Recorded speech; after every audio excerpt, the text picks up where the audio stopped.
missed it. What happened? Just a big screaming fight. And the F-bomb got on the air. Where? In the other studio during midday show. Oh, somebody else in trouble. It's not me. Not you. Oh, good. I think the word was said several times and they ran out of delay is what happened. I'm not sure. I wasn't down there. What were they fighting about? Somebody interrupted somebody and, you want me to say names or not? I didn't hear it. Did it happen on the air? Yeah. The people know. Bobby screamed at Kelly about something or other. She interrupted him trying to get his point across and he went off on her and dropped the F-bomb several times. No. It's Bobby? Oh, Bobby. No, Bobby. We like Bobby, though. Do we? Yes. Bobby. Oh. Well, then he has one coming. No. Because we like him, he can say it? Yeah. Okay. All right, Bob, turn around and go home. Bob McNeil called on the hotline. I'll be there in 10 minutes. Oh, is Bob coming up? Yeah. Oh, Stinky's coming.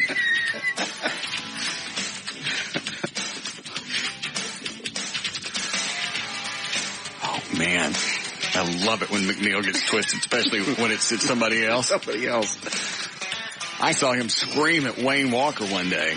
Yeah. I thought he was going to come up over his desk and beat the hell out of Walker. Oh, by the way, he didn't know that the horse stuff in the hall from yesterday was real. He stopped me and goes, is this from that horse? Yes. And you say no. I said no.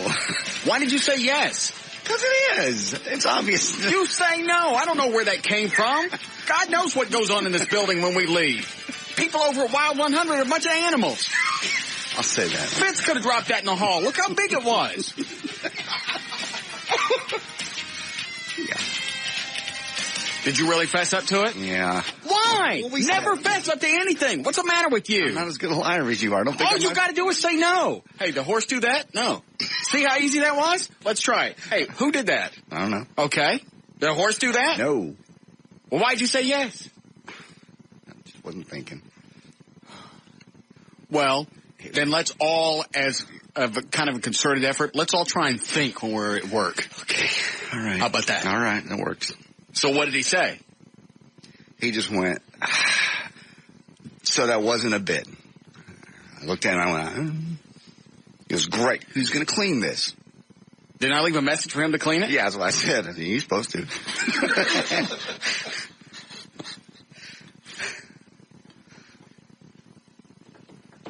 He didn't see the humor. He normally does when the ratings come out. Yes, he does. And the pictures on the internet didn't tip him off?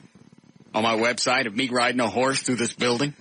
I think he knew. He just didn't think that the horse did anything. Horses do that. I know they do. Twice. I didn't see anything when I walked in. It's still there. The brown is not the pile, but the dirt. Well, when's he going to clean it up? I don't think he is. Well, I can't have that. No. Man, when he comes up and starts screaming at people, prop the door open. Okay. Eddie, keep an eye out the window there. Because you know this is going to be good. Mm-hmm. Wow.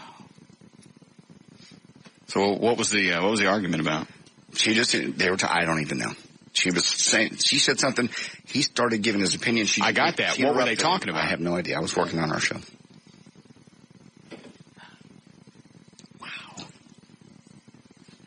I don't even think it was, because I heard Bobby screaming, you've done this for a year and a half, you interrupt me all the time, you never let me say my, I don't even think it mattered what they were talking about, it's the fact that she just interrupted him. Whose show is it? Pugs and Kelly. She say whatever she wants. Mm-hmm. Is it a Bobby show? No. Oh, Bobby. Bobby. Hmm.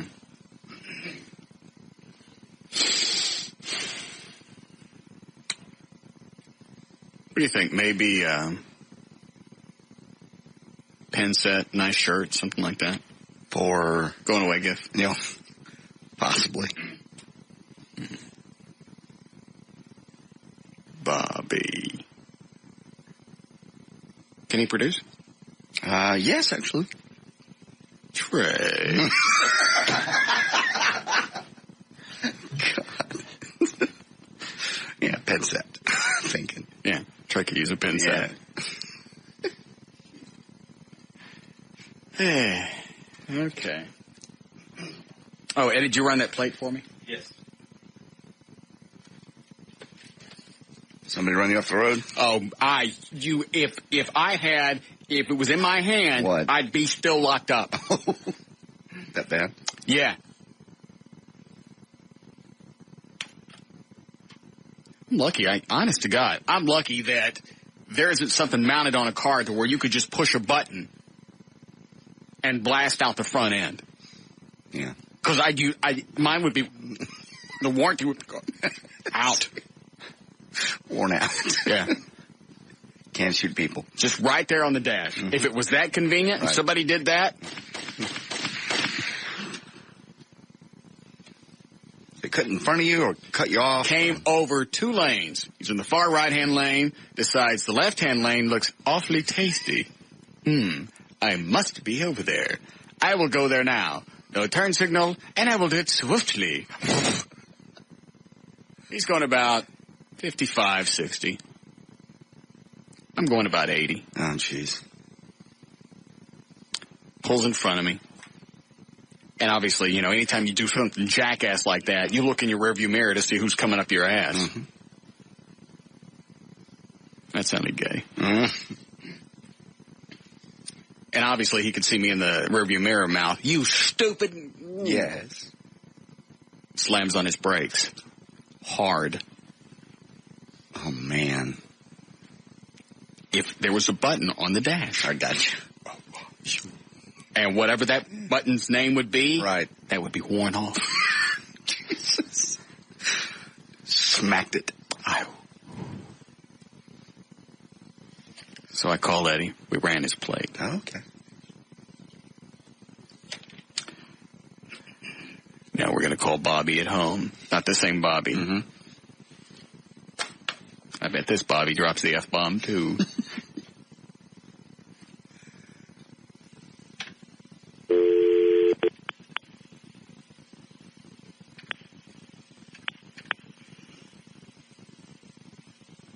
You're going to have time to be home. Because where I passed him, 75225. 227 is the Grove, so that's someplace in East Dallas, isn't it? Mm-hmm. Leave him a message. Yeah. Let him know that it's coming. We'll make it sound like Bobby's won something. Yes. Oh, Bobby.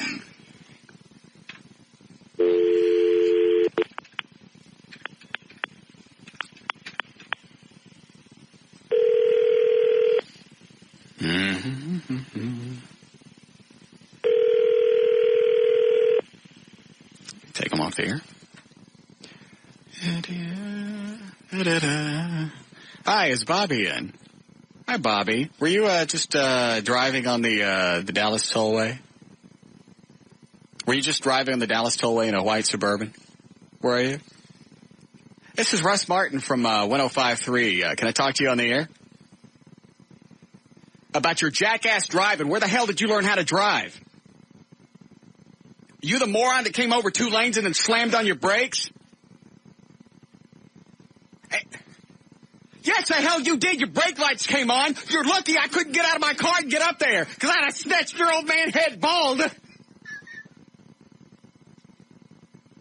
How dare you drive like that? You could have killed both you and me at the same time. Why, it'd have been a hell of a shame for me, not for you. You look like some dried-up bastard. You better hope you got no criminal record, because I'm going to have to run it by my... All right. Please stop forming words. That's mad.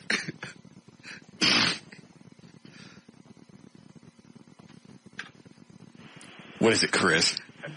Hey, jackass, you shouldn't have been running 80 miles. I'll drive any way I want to, you putz. I bet you wouldn't do that in Garland, would you little puss? Why don't you come find out? You know what? I'm just in the mood to kick somebody's ass, and yours looks like it's got one coming. Punk. You think you can take Come on up here, punk. Come on. You got it. You got time to run your mouth. You want to make a point? Come up here and do it in my face. I'll kick your ass. I'll beat you in the next month. You're going to miss the 4th of July. Get up here. Anyway.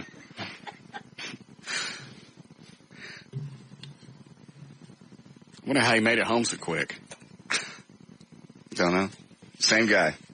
Oh, yeah, he admitted to doing it. What was he arguing about? He goes, wouldn't that just been a shame? When I said could have killed both of us, wouldn't that just been a shame? Did you run a criminal on him? Yeah, nothing.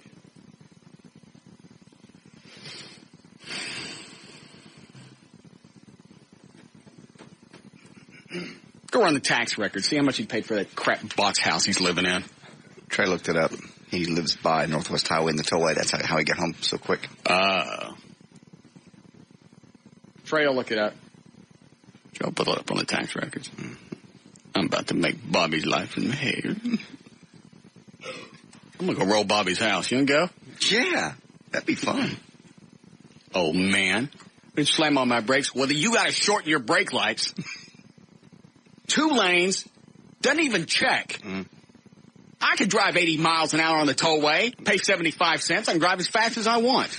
And plus, if you're driving, you're supposed to check traffic before you come over 2 lanes. Right. I really stopped forming words? Yes, you did. That was good. Yeah. And the turd admits it. Oh, yeah. That same guy just called back? Yeah. What do you want now, Chris? Hey, jackass, can't you let somebody finish their sentence? Yeah, I finished my sentence. Doesn't check his rear view, just drives. It's sure. Doesn't matter. At least when I'm driving, I'm keeping an eye on stuff going around me, because if I wasn't, I'd hit him. Mm-hmm. Happens every day. Just 2 jackasses meeting at the same time. What does that mean? That's when an accident happens. He's a jackass. Unfortunately, you were looking out. And the accident happens when two of him meet. I got it. Go roll Bobby's house. Go crap on his front step, set it on fire. Knock and run away? May knock and stay there. Because he's white. Okay.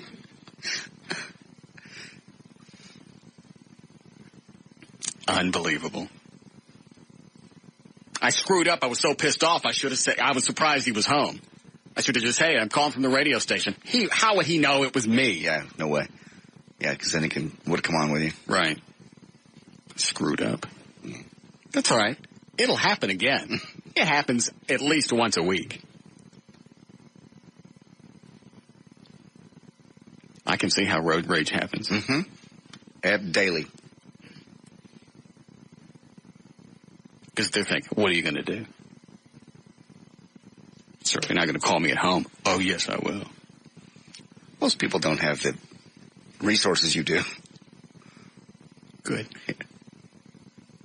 How was that guy? Does it show? Born in 34. Oh, he's an old man. Now I feel bad. He didn't look that old when I passed him.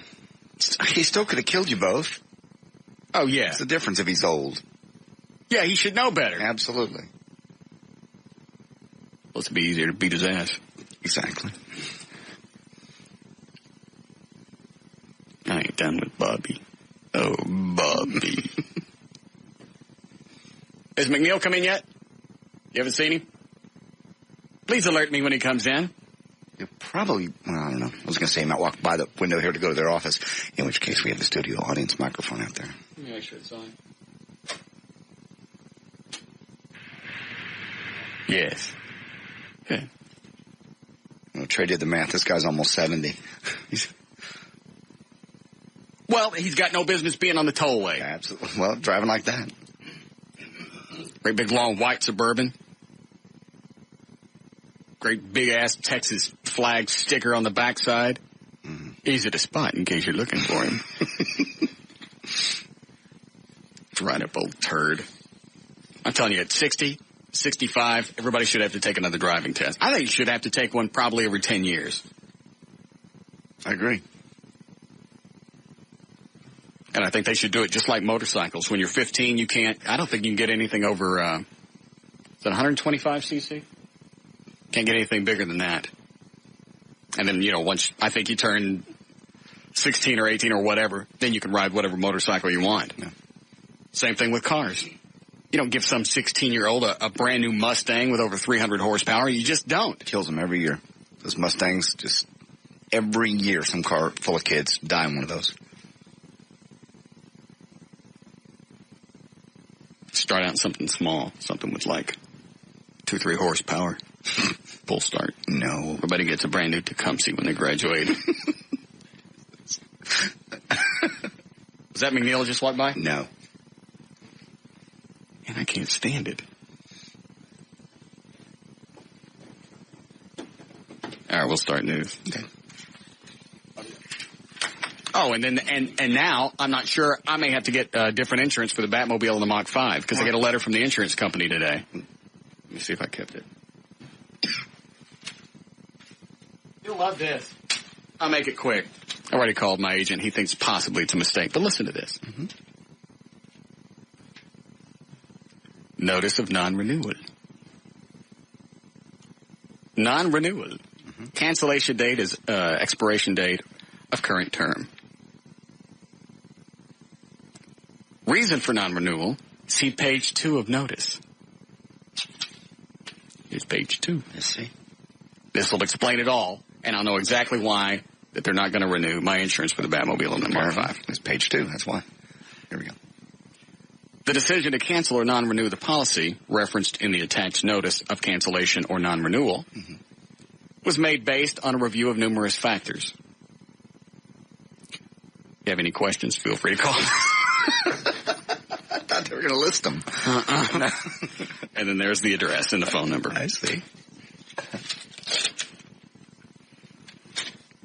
On the first page, it just says, as you know, each insurance company has its own eligibility rules which govern the type of risk it insures. This means that an individual may be eligible for insurance in one company, but not necessarily in another. Review of your insurance has shown that it does not conform with our present rules. Therefore, we cannot continue your insurance beyond the current date. You think because they're custom cars? Or? I don't know. They insured it before. Mach 5's been insured for 2 years. Yeah. Batmobile since Christmas. I don't know. Anyway, I called the insurance agent. He said the district manager is a big fan of the show. Oh, good. So he said it shouldn't be a problem. Excellent.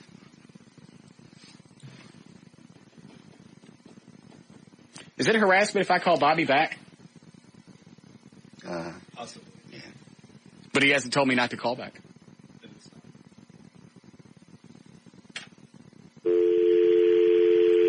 Call the number up, will you?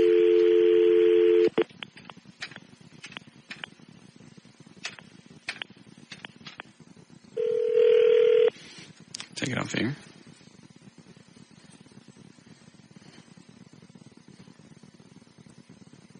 Hello? Punk! Okay. You handled it. Good. Thank you. Who's the insurance agent? What's he want? Is it mine? Do I want to talk to him? You can put him on hold so I can pick it up? Soon? Good boy. Hi, Jimmy. Hey, Russ, what's going on, buddy? Ugh. And I know I hear about your insurance problems. I'm a farmer's insurance agent here in Arlington. Uh-huh. Essentially, from what I understand, is the Batmobile is a Lincoln, correct? Yes. And the Mach 5 is a Vet? Right. All right. Those are considered modified cars, Okay. kit cars, et cetera. Mm-hmm. And essentially, what farmers are saying is they don't want to insure a collector's car because of the actual value of it. Well, I've been paying premiums based on those values. Correct. And your agent should have advised you at the time that was not the proper policy for you. You should be on a modified / collector's vehicle policy, which is a hell of a lot cheaper, and it gives you full coverage. Is it really cheaper? Oh, yeah. Oh, I do collector's vehicles all the time. I've got a whole slew of them. Oh, I didn't know that. Yeah, it's really inexpensive. Now, But how do you set the value? the value, you determine that for your market area and or roughly what you would pay for it if you bought it brand new. Now, Batmobile, you can't buy brand new, but what did you pay for the kit plus the car, and what do you think the market value of it is? Got it. So it would be, I would compare the Batmobile to other Batmobiles in the market. All three of them, right. Well, you've got a kit, it's a 72 Lincoln. You could probably turn around and sell it on the market for big bucks, and you know you can. Right. And the underwriters at the insurance company for the collectors, they have rates they go off of. I mean, hell, I just insured a Showbiz Pizza animatronic things for $100,000, and they said that was okay. They figured out how much it was worth. I don't know how much it's worth. Oh. Well, hold on a second. I'll get Dan to get your phone number. All right. All right. Thank you, Jimmy. Good. Then it's turned out to be a lovely day. Mm-hmm. Bob McNeil's coming up to chew somebody's ass. Yeah. I got to scream at a jackass on the freeway. Mm-hmm. My insurance rates are going to drop. I just wonder what happened all of a sudden, because everything's listed. Like when you look at the paperwork, right, it just shows 78 Lincoln. But it's insured at the value of what I paid for the Batmobile. Sure. And I'm paying premiums based on that, so it's not like it's a hose job. Right. And the same thing with the Mach 5. Shows as the 93 Corvette.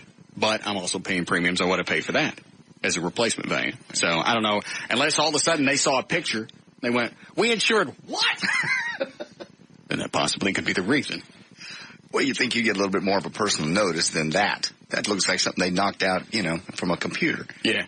Well, especially I've been with this insurance company since I was 24. Yeah.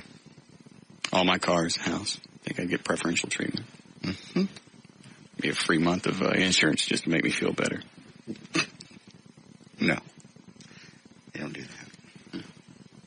Don't know until you ask. That's true. Thank you. You've got everything else you ask for. Ponies, monkeys, tray covered in hair. If we can just get a producer. All right, 3:33, J.D. Ryan's on Live 105. Thank you, Russ. And it's brought to us by SBC Communications and by the gas pipe. There it is. These are written so poorly. Eddie's going to be at the gas pipe noon to 2. That'll be tomorrow at 9515 Skillman Avenue. We'll see you out there tomorrow. Thursday, May 22nd, 2003, Naomi Campbell turns 33 today, and Bernie Taupin is 53. Microsoft Chairman Bill Gates weighed in on the spam debate for a congressional hearing yesterday, outlining in a letter the legal measures he believes are necessary to stop all the junk email we're getting. Gates said a multifaceted approach, including industry self-regulation and regulation, are needed to lessen the scourge of junk email. Specifically, he proposes that Congress back a trusted seal program that would require senders to identify themselves and adhere to a set of industry guidelines, or else get their emails filtered. I'd like to beat the hell out of whoever's coming up with spam. Yeah, if something as wonderful and great as the internet, and right, people are out there screwing it up between viruses and spam. Yeah. Look at the money we got to spend every year on virus detection. Well, there's a lot of people that think some of the virus people filter companies put a lot of that virus stuff out there to keep themselves in business. I don't think they need to do that. Well, obviously not. There's other people that do it for them, but it's such a pain. And now they got pop-ups that make noise. I had one today, scared the hell out of me. Popped up and had an elephant going. What was it for? I can't even remember. I wanted to smash the computer. I didn't even look. Just closed it. And they're getting trickier. The little X, they're hiding it now. Yeah, I know it. That's why you need to get the mouse like I've got right here. Yeah, I got one of those at home. This Microsoft, what do you call this? The optical ball. No. It's called Trackball Explorer. But I've got the button on the far right, closes all pop-ups that come up. It closes programs, so as a pop-up comes up, obviously that's the foremost thing on your screen. Right. You hit the close thing and it just closes it. Oh, great. You can close them as quick as they pop up. I use that a lot. I bet. Annika Sorenstam became the first woman in 58 years to play on the PGA Tour when she teed off at the Colonial in Fort Worth this morning. She hit an opening drive of 243 yards in the fairway at Colonial. Is that good or bad? That's good. She out driving both of her playing partners, Dean Wilson and Aaron Barber. Oh, man. They got beat by a chick. She finished the back nine at 1 under par. I don't know where she is right now. I'll check on that in a minute. The Bank of America Colonial is the first tournament she has entered, and that she's not expecting to win, she says. Of course not. Yes, Kelly? The reason that you're going to get dropped off your insurance, I'm betting you $1 on this one, is contesting for speed. I don't have a ticket for that. On the radio. I don't have a ticket for that. No. It's just that you were talking about doing it with the cop. Uh-huh. And?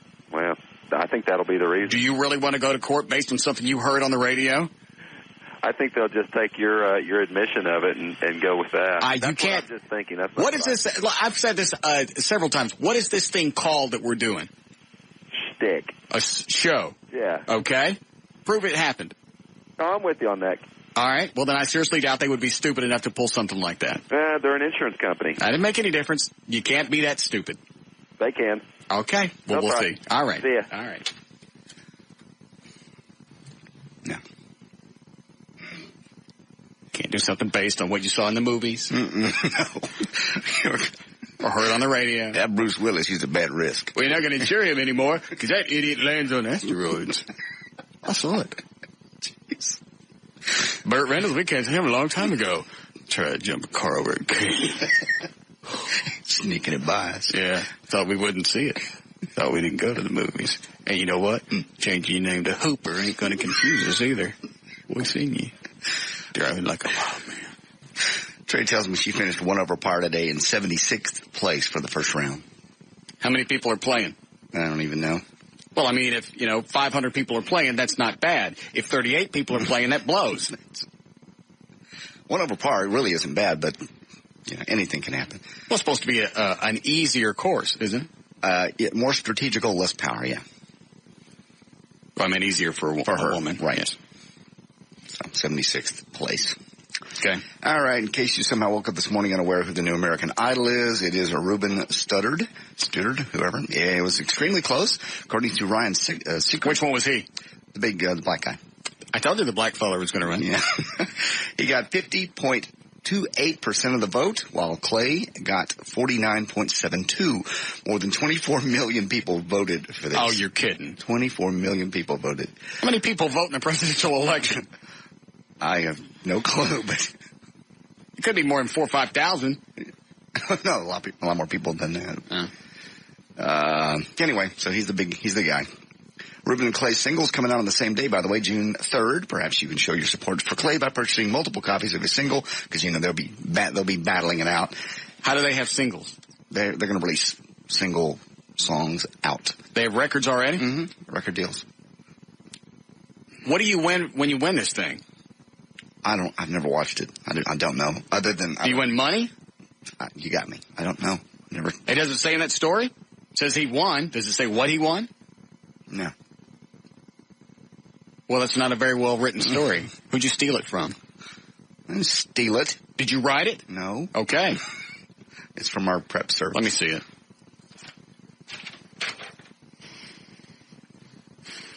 It's 47, Acacia, Amazon.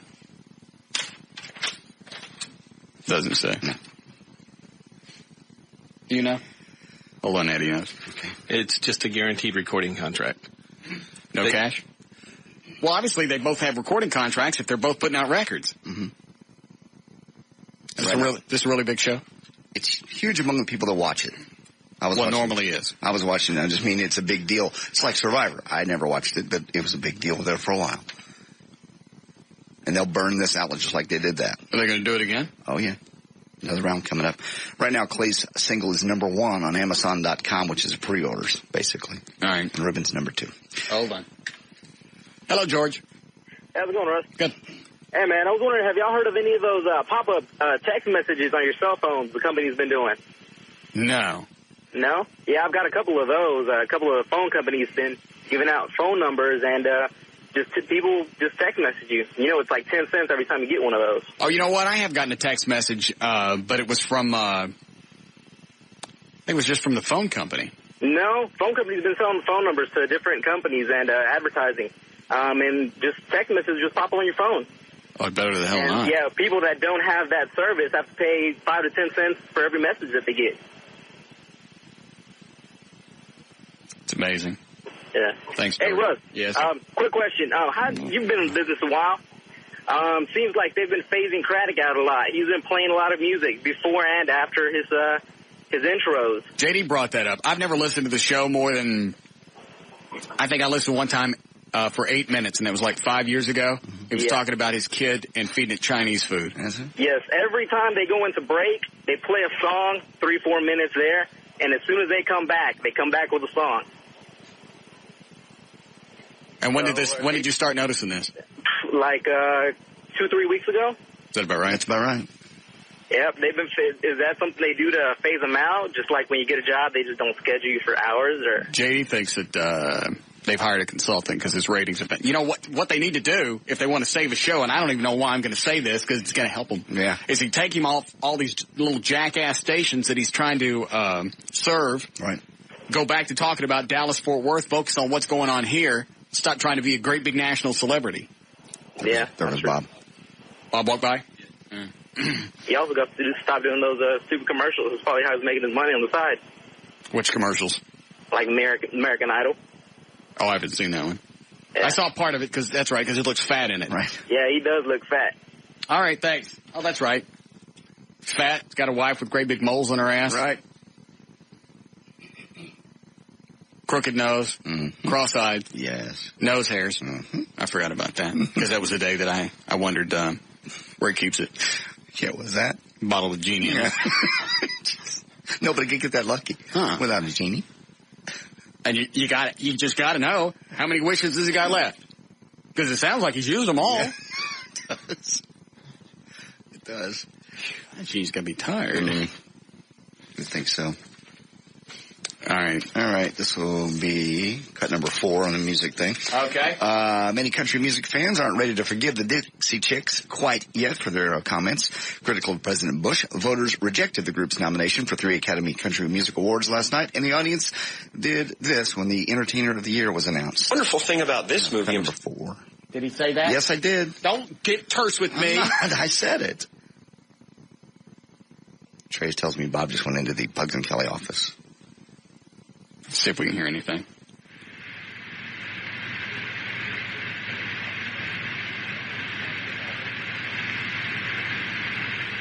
No. I'll keep it in cue, because when he starts screaming, you'll be able to hear it through the walls. Yeah. Check one more time.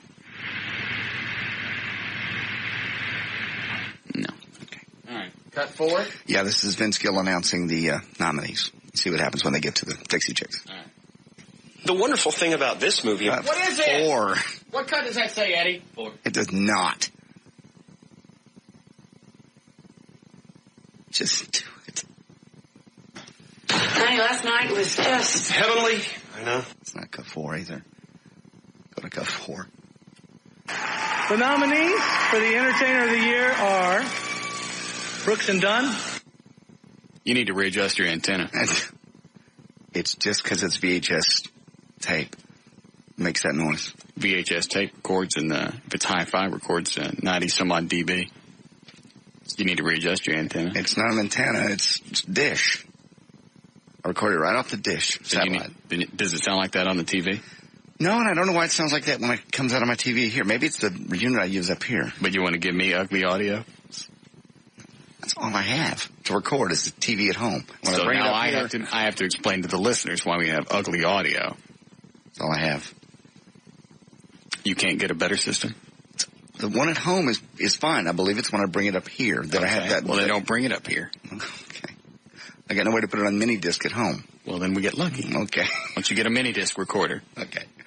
Dan and Tassos can get you one. Okay. You have to just meet them up here overnight. Okay. And don't tell nobody. I got you.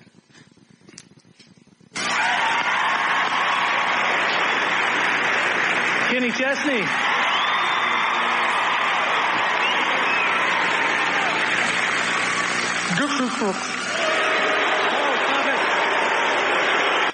Damn. Yeah.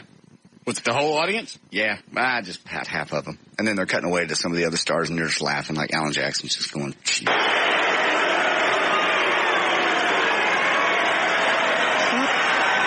Were they there? No, they weren't even there. They were at a concert in Austin, their hometown. Oh. They did a live cutaway earlier in the show, but obviously the audience that's there in Austin's cheering, and there's no audience reaction. Oh. But Don't ruin my moment. Is that it? no, there's a little bit more. You know who gets blessed when you forgive? You. Alan Jackson. There we go. What does that mean? Just forgive them. Let it go. Why? Why? Just let it go. It was months ago. The war's over. There's got to be a penalty for saying something stupid. If you let it go, then they'll keep saying stupid stuff. It's just like in a relationship. If you let them keep doing stupid things and they don't see some type of ramification or some type of negative, then they're going to keep doing it. It's like touching a hot stove. I see. You burn your hand. Well, chances are that's not a wise thing to do, and you don't do it again. I think So we have to burn their hands. I think their hands have been burned. No, they haven't. On the ACM Awards, they announced your name, and they didn't win anything. They were up for several. Oh, really? They didn't win Jack? Mm-mm. Well, good. Yeah. Go ahead. All right.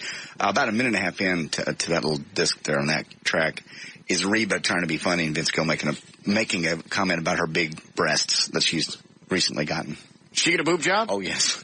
I didn't know that. And she had a dress cut down to about way below him last night, showing him off. We'll accept this on his behalf. Reba, close the show. I love you. About a minute and a half in before he does it. It's a minute and a half in. Thank you so much for joining us and for allowing us into your homes. I have to go get my husband now. He's out front trying to win on a parking meter. Vince, tell all the folks there night-night. What size is this dress? This dress is a 2. What do you mean 6? I'll make you think. Well, the dress is a 2, and then the other things add up to 6. Oh, my gosh, this is a family show. That's it. She wasn't wearing a great big flat hat with a price tag hanging off of it, was she? No, she wasn't. Because that's who she sounds like. Minnie Pearl? Yeah. I know, she sounds extremely country, I know. So how big did she go? They're big. I don't know boob sizes, but they look big, D. They're D. She have a facelift? Yeah. Oh, she's had, yeah. That was a couple years back. She looked great for her age. She's going on 50. She looks super. Is she really? Yeah. She's older than I am. We went to school together at the same college, and she was a year or two ahead of me. Do you know her? No. And she was pretty homely back then. If I'd seen her on campus, I probably wouldn't have looked at her twice. Okay. Okay. Go ahead. Presenter Vince Gill urged the audience, so we already did that. Alan Jackson won Album of the Year for Drive, as well as Video. Honored Brooks and Dunn were the top vocal duo. Brooks and Dunn extended their collection of ACMs to a record 17. Jackson has 11. Toby Keith, by the way, won for Entertainer of the Year, and he'd already left the building. He gets shut out every year, so apparently he just left. It came time to get the Entertainer of the Year. Everybody stands up. This big moment. Yeah, he's gone. Has he never won anything? He's always bitches about they never give him any, accolades. They never give him any awards. So he was up for it and cruised. It's a very awkward moment. Good. All right, what else is going on? Freddie Durst and Britney Spears saga. Been over for a while, but perhaps we can squeeze in just one more. Freddie says, at the peak of the chaos, when they were talking trash about her to the press, Britney called and left a message on his answering machine saying, quote, Fred, you'd better watch your back because you are seriously effed. Freddie says he saved the message in case he ever decides he wants to use it. And speaking of Freddie Durst, in the voicemail, I'm trying to get it off the net. Right now the server's busy, but there's a message that he left her that's on the net. I'll get it later though. Oh, really? Yeah. The server's all backed up. Hold on a second. Hi, Jimmy. Hey. Yes, sir. Last night in that Toby Keith won that award, during the Dixie Chicks live deal, Natalie had a shirt on it that said F-U-T-K and then F-U Toby Keith. Why are they mad at him? Because they've been feuding ever since this stuff went on about them saying about George Bush and all that other stuff. He's been very outspoken against them. Texas. Oh. Okay, thanks. I didn't see that. Well, good. Maybe this will turn into like a gangster thing to where they start doing drive-bys and they start killing each other, and the next thing you know, they're all dead. No, not going to happen. That'd be nice. Britney Spears and her mom, Lynn Spears, were enjoying some delicious margaritas at a Mexican restaurant in New York. How many stories you got left? This will be the last one if you want to. When Lynn suddenly collapsed, that's Britney's mom. They rushed her to the hospital thinking maybe someone had slipped her something. She's doing fine. Apparently it was just a reaction to some allergy medicine. That's what happened to me. What? Loverboy. Nobody slipped you anything. Yes. I got a roofie. You got Jack Daniels. A roofie. You got no roofie. I don't think roofie shows up in a drug test. A roofie makes you pass out. Ice. You didn't pass out. I didn't get a whole roofie. No. You would have passed out. Go on, sleep. That's the date rape drug. Oh, like GHB or whatever. GHB will just knock you out. Yeah. You get euphoric and then you go out. Okay. Somebody slipped me something. No, you slipped you something, and a lot of it. There's news and information. I'm J.D. Ryan on Live 105.3 to Talk to Rocks, Texas.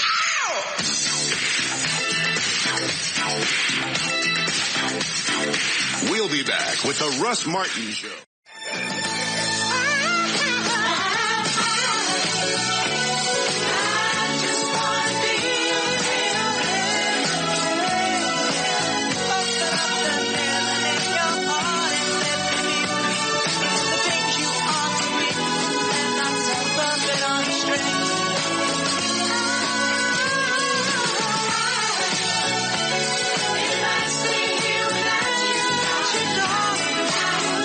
Anybody get fired?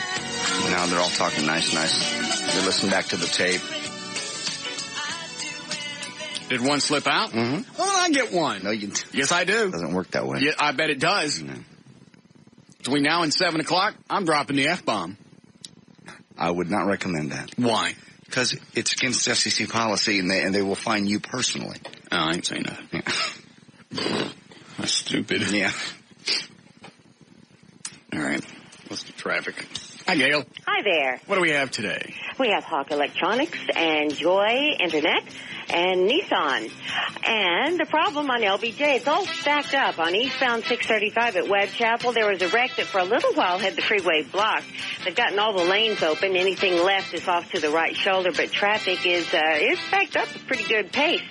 And on westbound I-30, Tom Landry Highway at Sylvan, a car broke down. Don't know which lane it's in yet.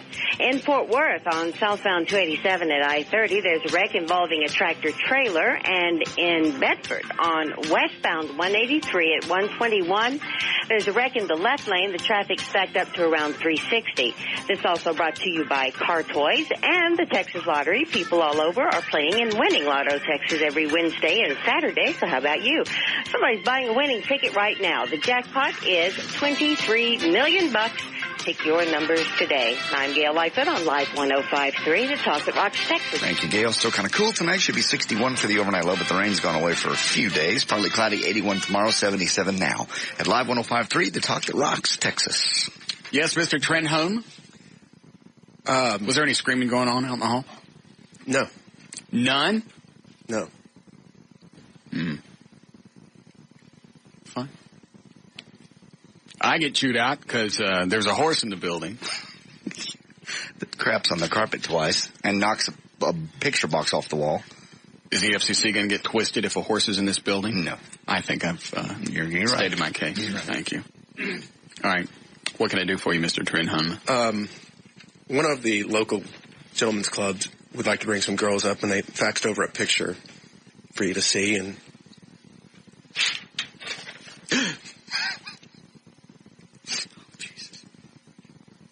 This chick? That's one of them. They're supposed to send a couple more. Why do they want to send her? Somebody swallow poison?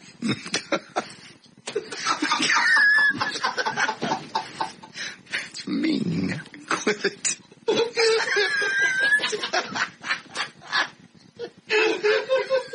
Gentlemen on the main stage, welcome, Applecat.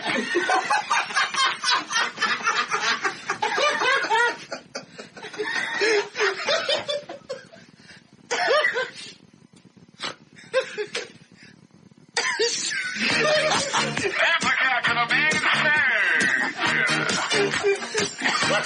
Don't forget about the $2 yak space.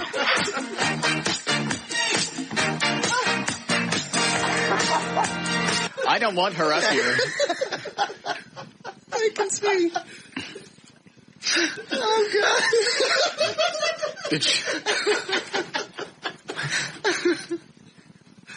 I mean, it's a nice nude picture. Did she just come from having breakfast?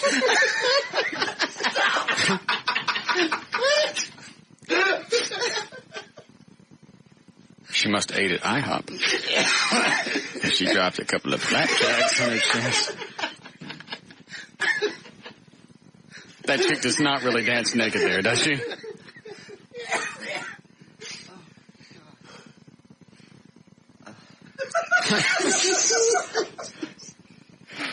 Sorry, she's not listening. How long is this? Did they just call today and send this?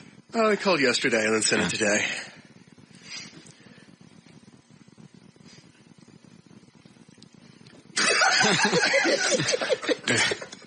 Do they...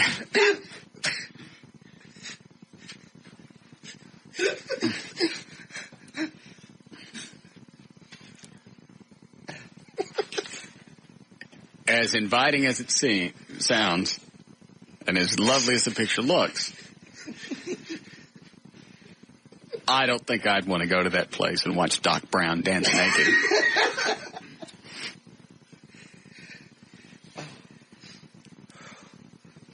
Let me turn the mics off and tell me which club it is.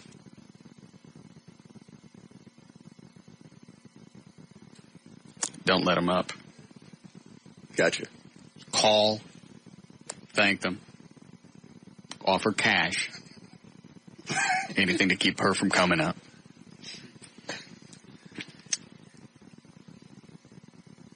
Have any other pictures? No. But they're supposed to send some more. Oh, are they? Uh-huh. I'd like to see them. Let me see that picture again. Wow. With cans like that, you should at least shut the fans off when they're taking pictures.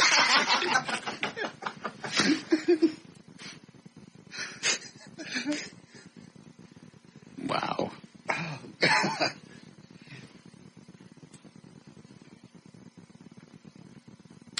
And I can't really tell because it's the facts, but it looks like she's working on some hips. Yeah. I'm sure in person she's probably very, very flappy. Anything else? No, that's it. Okay. Did you guys get any feedback on the police fire parade? Yes. All the invitations went out, this past Monday? Monday. All right. Hear from anybody? Yes. I can give you a rundown of... Yes. Who do we know is coming so far? All right. Tarrant County Sheriff's Department, Saxe Police Department, Red Oak Police Department, White Settlement Police Department, Mansfield, and the University of North Texas Police Department. That's it so far? That's it so far. Pending, we have UT Southwestern Police, Harris Methodist Hospital Police. What about the Sheriff's Department, Dallas County? They came last year. They're pending. Okay. And there's a lot that just... They all have to go through the... Right. Yeah, it's going to take 2 or 3 weeks before everybody gets it all approved. SMU Police Department, Irving PD, Corsicana PD, Prosper PD, Grand Prairie PD. I don't hear any fire departments in there. Let's see, Tarrant County Sheriff's Office, Crowley Fire Department, Grapevine Fire Department, Athens Police, Dallas Police Department. Really? Yeah. Good, since they didn't show up last year. Mm-hmm. Fort Worth PD? They're pending. Okay, good. Dallas PD, did I say they're confirmed? I don't know, did you? I don't know. Okay. They are. They are confirmed? They are confirmed. Perfect. All right, good. Sounds like it'll be a big parade this year if we've got that many confirmations in 2 or 3 days. Yeah, I mean, and everybody's got to go through either their mayor or their city councils. Right. We should invite the mayors of all these cities. That would help speed up the process. They're not in the parade. They could be like at the end of the parade. Okay. To say thanks to the police officers and the firefighters. That's a great idea. We could invite, who's the new mayor in Fort Worth? Moncrief. Yeah, Mike Moncrief. Mm-hmm. And then, Laura Miller. Excuse me? Laura Miller, Dallas. Dallas cops are coming. I don't think the Dallas cops are going to be happy with Laura Miller right now. I'm certainly not. No, that's right. Did you hear that they're looking at delaying the police fire raises again? Mm-hmm. It's like they're going out of their way to piss off the cops and the firemen in Dallas. Mm-hmm. Something happened there. The civil workers aren't getting their raise, and I think their insurance premiums are going up. So somebody suggested, hey, you know what? We've asked the cops and the firemen to hold off already. Why not we get them to hold off a little more? Incredible. Excuse me.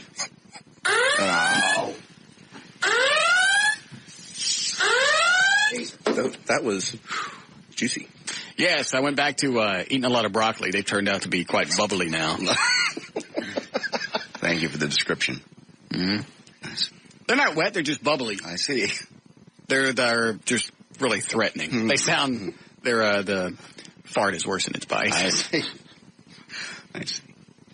Yeah, I can just imagine what the cops are saying now. Because they already didn't like Miller to begin with. I haven't really heard the firemen bag on her, but I'm sure that they don't like her. Hold on. Yes, Mike? Well, what's up, Russ? Yes? Why don't you throw a little something toward the Garland Police Department? I think they got invited. Absolutely. Yeah, all North Texas agencies got an invite. In fact, I'm going out June 7th to an event in Garland for some fallen officer thing they have. Oh, really? Yeah. That's cool. All right, dude. Thanks. You bet. I'll take the Batmobile. Maybe they won't beat me. still think it's a trick. No, it's not. I think it is. No. Come on out. Bring the Batmobile. We want you to come out and help our fallen officer fund. Why the Batmobile? Because there's no window we have to drag you through. Yeah, it's a lot easier to get your ass out. All right. Anybody say no? We have 3 no's. Wiley Police Department, Coppers Cove Police Department, and Alvarado Police Department. And they all just said they are small departments. And so it's not that they don't like us. It's not they don't like us. They might only have 2 or 3 cars. Right. They just said they couldn't spare the manpower. Okay. Well, that's understandable. Okay. Well, it already sounds like it's going to be bigger than last year. And last year was impressive. Yeah, I was really happy with last year. Yeah, there's some departments even bringing 2 cars. Yeah, I think Plano, Irving, there were several agencies that brought 2 or 3 cars last year. And then the Dallas area rapid transit motorcycle cops. Those guys were the best because they were blocking traffic. Yeah, and the guys on the Harleys that were cops but off duty brought their private bikes. Yeah. To sort of help escort. It was very cool. I still look back at those pictures and just go, wow. I can imagine what this year is going to be like. Yeah, it was impressive. And then I'll have the Batmobile this year. Wow. Okay. All right, thank you. Thank you. Go find McNeil, see if you can find out what happened. Okay. With the midday show and the all the other stuff. Oh, can I ask one question real fast? Yes. No. Let him ask. No. I'll go ahead and let him ask. It's about the police and fire poster. All right. Is the Batmobile going to be in the poster? Yes. Okay. Why do you ask? I was just curious. I know you're going to have it out there. I didn't know if you're going to put it in the poster. I thought it would be cool. Yeah, absolutely. It's the ultimate crime-fighting vehicle. Yes, it will be there. Okay. Okay. Are you shaking the log? Oh, okay. Yes, Anthony? Hey, boss. Yes, sir. With Dallas Community College District Police, Mountain View College, we didn't get an invite. Don't you love us? I didn't send them out, but I'll go back and make sure that all the community colleges are on the list. Sounds good. Appreciate it, boss. Why don't you, are you near a computer?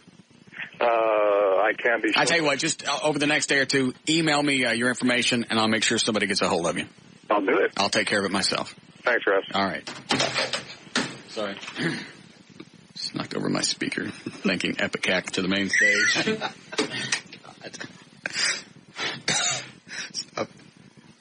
What is it now, Mr. Trenholm? This was dropped off for JD. The bag? Yeah. Oh, Jesus.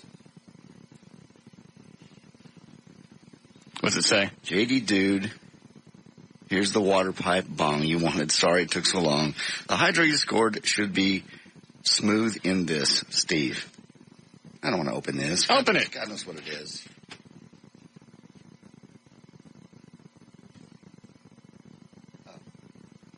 It really is. What is it? I suppose. I'm not JD's first bong. No. Congratulations. Wow. Stop it. You should start your own. You should start your own line of stuff. My first bong. You're doing this. I don't have anything to do with that. I wouldn't even know where to get a bong. I don't know either. Let me see it. Does it smell new? Yeah, it does. Well, it'd be burned if anybody ever used it. Funny you'd know that. For regular tobacco. Doper? Not a doper. It smells nice. Mm-hmm. Where's the water go? Water go down here? Yep. And then where you put the blend? In what you're holding. The bowl. In this? Yep. Look at you. You know the I've terms. seen movies. Please, I've never done this. I don't know. This is called the bowl. Is that the bowl? That's the bowl. And this is the what? The pot. Okay. Is it illegal to have, Eddie? No. Okay, because I don't want to. I mean, they still sell these at head shops, don't they? Yeah. Like regular tobacco. the gas pipe? Yeah. We hear people getting busted for drug paraphernalia. Wouldn't that be considered? Well, you don't know somebody's going to smoke dope with this. Okay. Not everything's illegal. Well, Tommy Chong got busted by the feds for selling those things. I think he was running around saying, hey, buy this stuff to smoke dope in. Yeah. I'm not sure, but that was one of the stories that I heard. When are you going to break it in? I'm not. Why not? I don't have dope, and I'm not a dope. I'm doing fine, not drinking. I'll be fine. All I know is so far in the past 2 weeks, you've gotten a shipment of dope and you got a bong. I'm not asking for this stuff on the air, and you know it. I'd say you're asking for it or not. Asking for it on the air would be stupid. Yeah. Fire it up. I don't smoke. I don't understand how you like this. Okay. Eddie's going to demonstrate. Okay. Anything else, Mr. Trenholm? No. Go check with Bob and see what happened. Okay. Thank you. Go ahead, Slade. Yeah, I was wondering, when you go to XM, will we still be able to catch you on 105.3? Who said, who made that announcement? Liz Wild said last night that you were going to be on XM. How would she know that? He'd tell on me. That's what I was wondering. I wanted to find out if there's any truth to it. When did she say this? Oh, it was probably about 8:30 around there. All right. I'll check with Bob. Thanks. Missed that. I missed it, too. Mm-hmm. What? Nothing. You got that look. I don't have a look. If she really said it, there's no way for her to know anything. No. And certainly no reason for her to say it. Mm-mm. Wow. What? What is today? Thursday? Mm-hmm. 4 days. Don't. Wow. No, don't. I don't know that she said that. I'll find Somebody out. else emailed me that. Same thing? Yeah. Really? Mm-hmm. And I just emailed back, I don't know anything. I doubt seriously she does. If I don't know, I don't think anybody else would. Other than possibly Russ. Well, I'll find out if anything was really said. Okay. Certainly wouldn't be wise at this point. No idea. All right. Okay, basically what you do is you have a screen that goes in here. Over the bowl? Yeah, it goes down inside of it. Okay. You put your stuff in there. Your blend. Yes. And then once you light it there. I've never seen anybody use one. I haven't either. I couldn't figure out how the hell you were going to light it, because I thought you sucked on this end. No. And then you put the flame up here at the top of the pipe. No. You put the stuff in there. What'd you put in here, Sprite? No, actually, it's that flavored water. Oh. Can you do that? Oh, yeah. Will that affect the blend? Actually, it does change the taste. Great. Come on in, Bob. We're having a bong party. Great. Neil just walked by. Go to johndavidryan.com. You want a tug? You look tired. What's the matter? Long day. Anything happen?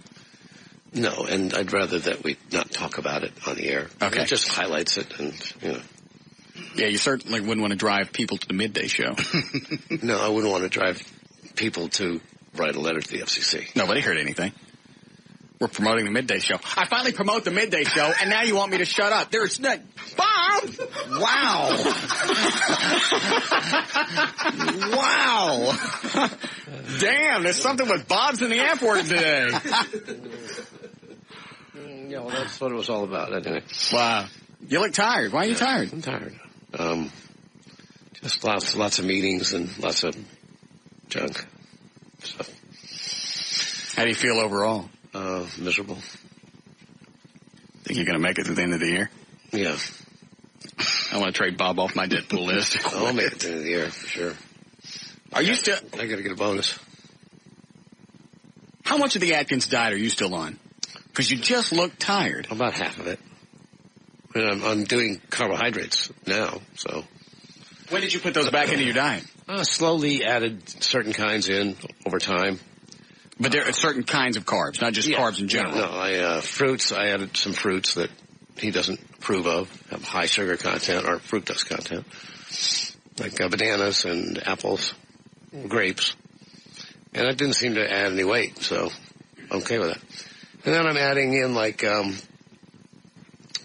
whole wheat toast. So why do you think you feel tired? Have you been to the doctor? No. Yeah. I went to the doctor, and he said, you're going to have to go to another doctor and do blood work, so I didn't go to that one. Why not? I'm too tired to go to the doctor. Wears me out. How about if we have Fentanyl come up and take your blood? That's fine. You want to do that? Yeah, sure. That way you don't have to go anywhere. Yeah. They can check your blood for whatever you want. That's wonderful. You need your tuchus checked? He's big on that. I do that. Yours would probably be easy to get into. Yeah. Yes. It gets opened up every day here.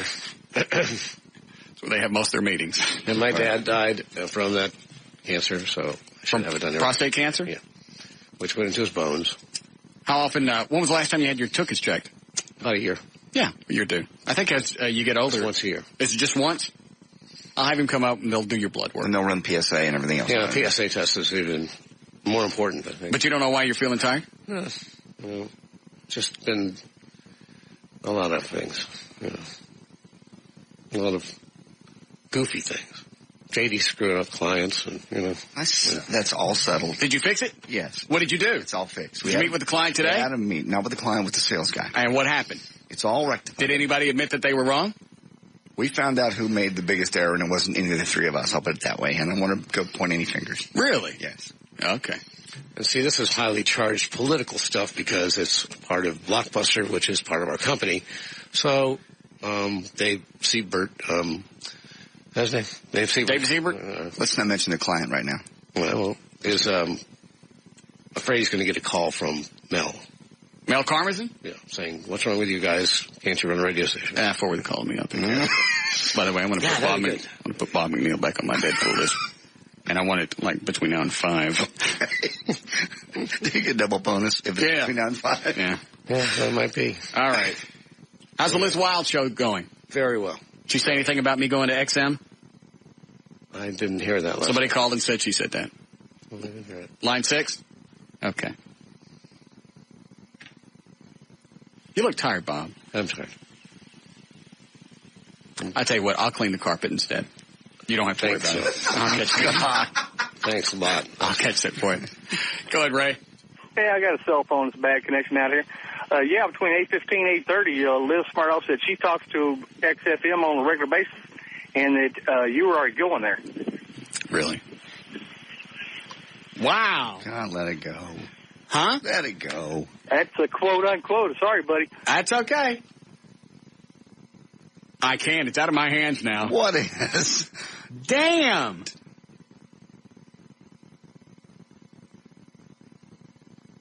How long did it take Goldberg? About 3 days, 4 days. Maybe a week. Maybe she was just kidding around. She was. We'll find out. Just trying to have fun. Yeah. Break? All right. Bob die yet? God, he looks horrible. I know. How long does he look like that? Well, I mean, he looks worse. I saw him last week, and he just looked tired. Now he looks worse than tired, and his clothes look like they're getting bigger. He's also got allergies kicking in today, and he's just really down. The company's giving him a hard time, and you got the midday thing, and you got a bunch of stuff at once, and he's just worn out. Falling asleep at his desk the other day, I just felt terrible for him.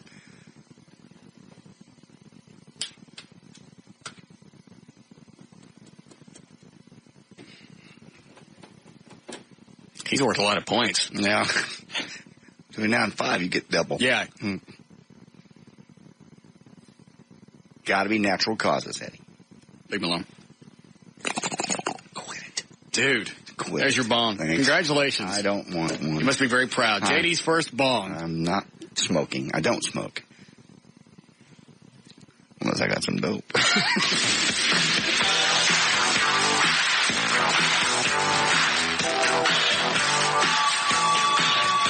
We'll be back with the Russ Martin Show.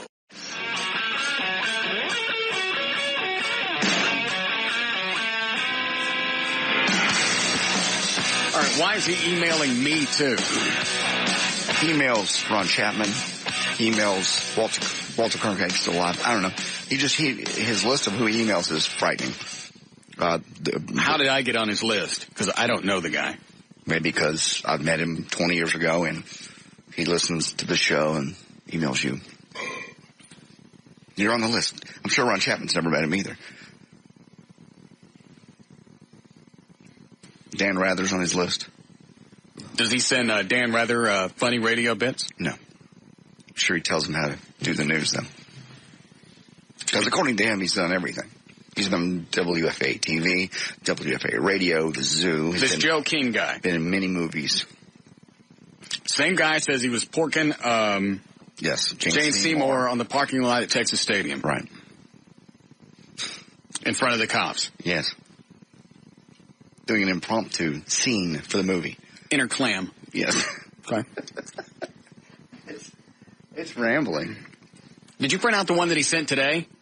I think this is the one he sent today. He sends them all daily, and some of them are so hard to understand.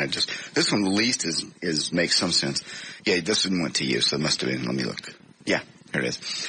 Hi, JD and Russ. I just finished making a movie and invited Jane Seymour, and she also is in that movie.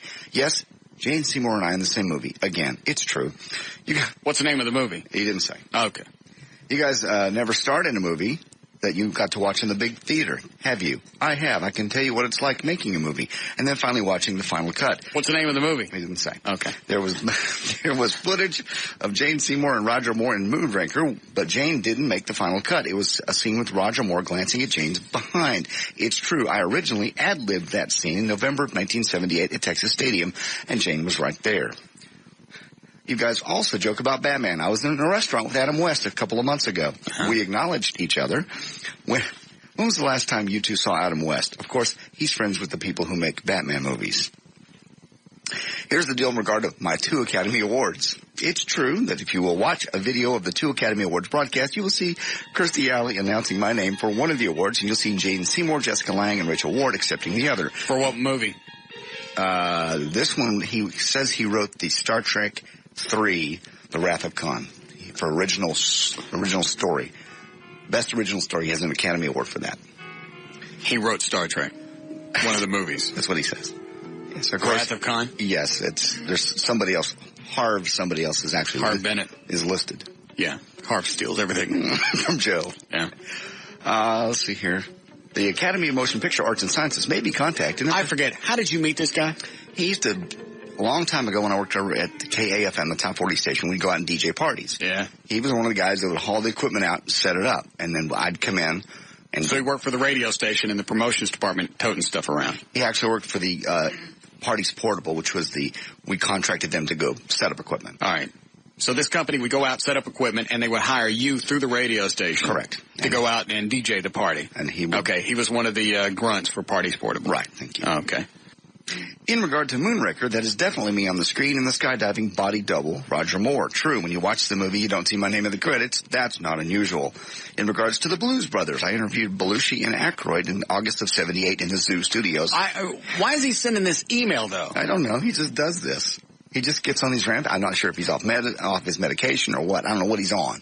We've had him on the air before, and he talks very normal. He believes this. He believes he was really banging Jane Seymour. He believes he's been in all these movies. He believes he has 2 Academy Awards. But where are they? I don't know. That'd be a good question. Normally, don't they give them to you when you win one? Yeah.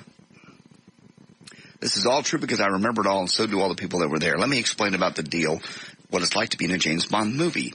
If you were a character, would you like your character to go cool places like Rio and Paris or whatever? Well, I'll give you the privilege. Hey, JD, want to go with me, Joe King, the movie star? Who pays for your ticket is your own business. This is a hose. I swear to God, it's not. It's got to go on for a year or so. And for a while, I'd hear my back and go, Joe, dude, are you playing with me? And he lists credits and things and people to call. It's a hose. Worst case scenario, CBS says, no, JD, you can't be in a movie. Solution, you could be the body double for some other actor, such as John Travolta. One day you'll sit in a movie theater, you'll see yourself on the screen just like I do. Do your very best to interview Kirstie Alley, Jane Seymour, blah, blah, blah. If you can't do those things and continue to broadcast the facts each day like a journalist, when you finish, there might be an award. What is Jane Seymour's not doing television anymore? Is she doing anything? A movie with Joe King. Don't you listen? He didn't say what movie it was. No, it's a secret. You never let out the title before the movie is out. I'd like to talk to her because I'll bet you someplace in her dresser drawer is a restraining order with his name on it. You know there is. I know what it's like to win 2 Academy Awards, and when you want to win 1 or 2, the key is always doing your best, going the extra mile every day. And what I wrote back to him was, okay, you've convinced me. Sorry, a huge movie star like yourself doesn't have a car or a job or a phone. Guess movies don't pay like we thought. Adam West is sitting here with me and says hi. We just had lunch with John Travolta. The whole body double idea was a big hit with him. Guess I'm out of here for Hollywood. Can't wait to see you on the boulevard. Double snaps. Charlton Heston's beeping me on the other line. Yeah. Got to split. What was the one? I didn't print it out. What was the one where he goes, hey, do this radio bit, and then you can milk it through the whole show, and then the tension will suck people through the very end? That was too confusing. I didn't print it out. I can find it.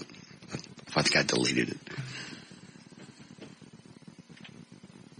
Yes, Alan? Yeah, I'd just like to say that Star Trek was The Wrath of Khan. Star Trek 3 was... Alan, it doesn't make any difference. He didn't write either one of them. I know, I just thought that was incredibly funny. You thought that was funny? Well, not everybody's a Star Geek. Thank you. What are you looking at? Some of the ones that... Is it, of all the emails he sent, that's the only one you printed? No, I've got some more here. When Adam West used to hear, thanks, JD. Right after I told him that I was right. Yeah. He goes, thanks. When Adam West and I used to do Batman, it used to... What are you doing with Batman? It used to cost a lot of money to follow people around with hidden cameras, etc. Now with VCRs, etc., it's kind of like this. They may have begun following me, Russ Martin, Adam West, JD, and others around watching the dailies. But there's so much material now that's so funny. You're getting like... All right, I'm lost. That's what I said. That's why I didn't print this one. What about the one with the phone call? Where he goes, Russ says this, JD says this, and then you ad-lib, and at the end of the show, you bust it out, and the mystery's solved. Let me see. I'm sure I have it. I don't even want to hear it. There's just so many.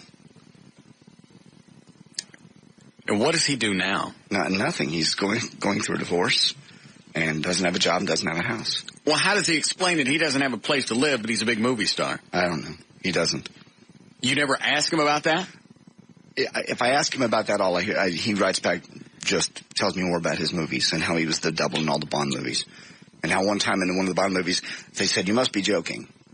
And that's when he thought, that's it. They're talking about me. Joking. Joking. This was 20 years ago. I know who he is. Didn't he show up here at the station one night? Yes, he did. You invited him up and... Oh, I didn't think I said he could come in. No. I said he could come to the station. Hi, Emily. Hey, Russ. How are you? Fine. Is there any possible way we can get your show in Phoenix? Please. I know the rumors are flying. Please, Russ, there's about 5 or 6 of us who go out every month on business, and we just have nothing but trash to listen to out there. It would be so nice to hear your voice out there. Please. There's no rumors that KLLI was going to put you on AOL radio? There was something about that at one point. They were talking about the station going to the worldwide wow. And they were talking about AOL broadband. Yeah. But I don't know what happened with that. I just always thought CBS policy was, we're not going to stream. So it would be Bob who would be doing that? Bob McNeil? Mm-hmm. No, it would be CBS. Oh. So it may be a Mel Karmazin directive. I don't know. So we need to email CBS and get them on that. Yes. I mean, we're so sick of hearing trash radio out there. Anyway, thank you, sweetie. All right. The show. Okay. I found the email with the bit. You want to hear it? As I've done shows like yours, Russ, before, here's a good joke. JD, I got the email. Russ, me too, but look, my copy has other stuff on it. JD, that's true. How could this happen? Russ, I know how it happened. Phone caller, I know how it happened. Indeed, I remember what the internet was like in its infancy. Then you ad-lib. The only difference is that you have forwarded a copy. JD has the original. So, finally, at the end of the show, like 7 seconds before the end of the show. I don't know what you just said. I read it, and I don't know what you just said. That's what it says. Who's got the original? It says, the only difference is you, Russ, have forwarded a copy, and JD has the original. Okay. But you pretend that you're not that familiar with the internet. Okay. That's why this made no sense to me. All right. So, finally, at the end of the show, like 7 seconds before the end of the show. Right. You just each ad-lib one sentence, essentially explaining that JD's email was forwarded to you. So the mystery is solved right before the end of the show. The goal is to keep people listening to the end of the show. Anyway, you're relaxed and easygoing about it the whole time. Your indentured servant, Joking. Get him on the phone. I'd love to. Go find him. I don't think he's got a phone. He's got internet service. He's got to have a phone. That's true. I'll email him. Snowman. Yes, Bandit. See if you can hunt down Jane Seymour. 10-4. I'll bet you a wad of cash. We get a hold of her, and she knows the name. I bet you're right. And I bet she freaks. We have time to do news? Yes. Okay. You have your news ready? I do. Then let's go. 447, J.D. Rhines on Live. Okay. Thank you, Russ. And it's brought to us by Car Toys. Eddie will be out there Saturday from 2 to 4. That is at 3301 West Airport Freeway in Irving. He'll have tons of tickets for the NASCAR Trucks and Indy qualifying June 5th, happening at the Texas Motor Speedway. That is Car Toys on Airport Freeway in Irving, Saturday 2 to 4. How many appearances did you do this week? 3 so far this week, and 1 more next week. Damn, Eddie's cleaning up. Yes, he is. Some Dallas residents waited 6 years for the news they finally got from City Hall. An ordinance passed in 1997 was supposed to close adult clubs near homes, churches, and schools. Dallas City Attorney Mandolin Johnson announced yesterday 3 more have agreed to drop lawsuits in return for staying open until next year, including PT's, the Fair East, and Bear Fax. Several clubs near Bachman Lake have also agreed to close by this summer. Why can't they close this one that faxed us a picture of that chick with the IHOP breasts? I don't think it's near churches, homes, or schools, maybe. All right. This one out of Florida, the 2-lane concrete bridge that runs over a calm 30-foot wide creek between... Oh, is this the story I sent you? Mm-hmm. Good. Citrus, you didn't write this, did you? No, that's a real story. I found that on, somebody sent that to me. It's on Reuters or Reuters. Or whatever. Between the citrus groves of one of Florida's rural state roads has almost no distinguishing features except for its name. What's it called? What's the name of the bridge? I can't really say the whole thing, but I'll say it's the N-word Jim Hammock Bridge. How'd he get a bridge? The actual N-word is in the name of the bridge. Uh-huh. It's just one of 144 places throughout the United States whose name or official version of it includes the derogatory term for black people, a term seen as the ultimate signature word for racism in America. Many of these names are not widely known, but still to exist, but they continue to appear on some maps and databases kept by the federal government. According to the United States Board of Geography, 35 states have locations whose name includes that word. N-word? California, the third largest state, they have 26, followed by Nevada, which has 13. Maryland has an island called Negro Island. Washington State has a N-word creek. Look at me, I didn't make it up. Is that the whole story? Yeah. It's basically. Slowly but surely they're phasing them out. Why? Well, because it's inappropriate in this day and age. It's funny to say. No, it's not. Especially if you got a bridge. I didn't get no bridge. I know. You could call me that if you give me a bridge. Jeez. Game 2 of the Western Conference Finals. I'll make that my first name for a bridge. Okay. Call me that every day. I don't care. Are over. Our Mavericks left the SBC Center with a 119-106 loss. They're tied up now 1 apiece for the best of 7. Series shifts to the American Airlines Center. Game 3 and 4, Friday and Sunday. Michael Jackson's been hospitalized in Indianapolis for treatment of an undisclosed illness. Just so happens he's there to give a deposition in a lawsuit. As you may remember, Michael Jackson often gets sick right before he's due in court. His attorney, one Brian Oxman, says Jackson gets very nervous when he has to give that deposition, and he doesn't eat correctly. What the hell's wrong with that guy? A lot of things, no doubt. He sounds like an 8-year-old that doesn't know how to feed himself. Always gets sick right before he has to go to court. It's only a deposition. That's the best part. For you, some people don't like to be quizzed by lawyers. I carbo load right before a deposition. So you get your best, huh? It's not that hard. You don't lie, you answer the question, and you don't give them any extra information. Because the more information you give them, the more questions that they can ask. The guy that deposed me was an absolute idiot as far as had he researched some of the stuff, he could have made the deposition harder on me. Not much. But he could have at least made it harder. He did absolutely no research and expected to get everything out of me while we were sitting there. I'm sorry. This booth is closed. I would imagine most people spill their guts. I go to a lawyer. I better tell them everything to ask. It's a little unnerving because you go into this room and there's a court reporter at the end, and they have to keep type everything up. There's a recorder just to back that up. Your attorney is there, and then the other attorney that's going to do the questioning is there. And the best part is if they're not videotaping it, you can take as long as you want to answer because they don't type in pauses. Right. When they're doing the transcript. You're the king of the pause. And it would drive him nuts every time. He'd ask a question, and I'd just sit back, think about it, ask him what it was again, have a sip of water, And they finally go, I don't know. God, you just wanted to beat you to death. It was one of the best times of my life. Wish I could get deposed every week. I don't know why he's getting sick. What are they suing him for? Got something to do with the Jackson 5, doesn't it? Yeah, this particular lawsuit alleges that the Jackson 5 used the name of another band from Gary, Indiana, and 2 of their songs without license. It was back in the 70s. They're suing them now? Apparently. All right. Okay. Top of the album charts this week. Somebody you haven't seen up there for a while and don't expect to very often. Marilyn Manson. His successful ripoff of Alice Cooper has got him number 1. The Golden Age of Grotesque is the number 1 album this week. And 50 Cent dropped down to number 2 with Get Rich and Die Trying. Warren Zevon basically waiting to die of inoperable lung cancer. Is he not dead? May just live to see his final album, The Wind, hit the shelves. He recently finished recording the disc, expects to drop it on the shelves in August. Tons of people made guest appearances. Don Henley, Bruce Springsteen, Billy Bob Thornton, Jackson Brown, John Waite, Tom Petty, Emmylou Harris, and others. He even did a rendition of all things, Knocking on Heaven's Door. That's funny. Eddie says hurry up. Okay, that's news and information. I'm J.D. Ryan on Live 105.3, The Talk That Rocks, Texas. We'll be back with The Russ Martin Show.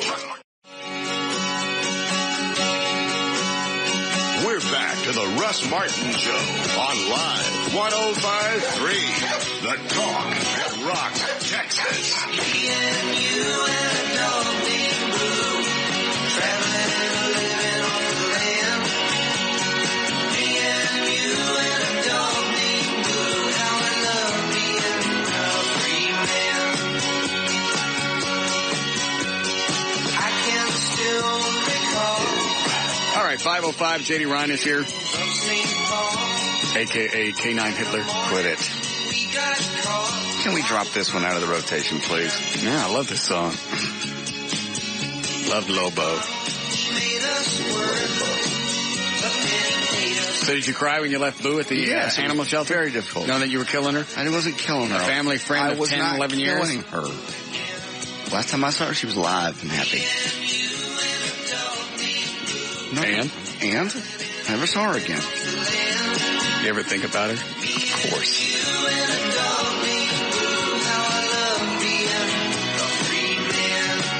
The sweet little beagle.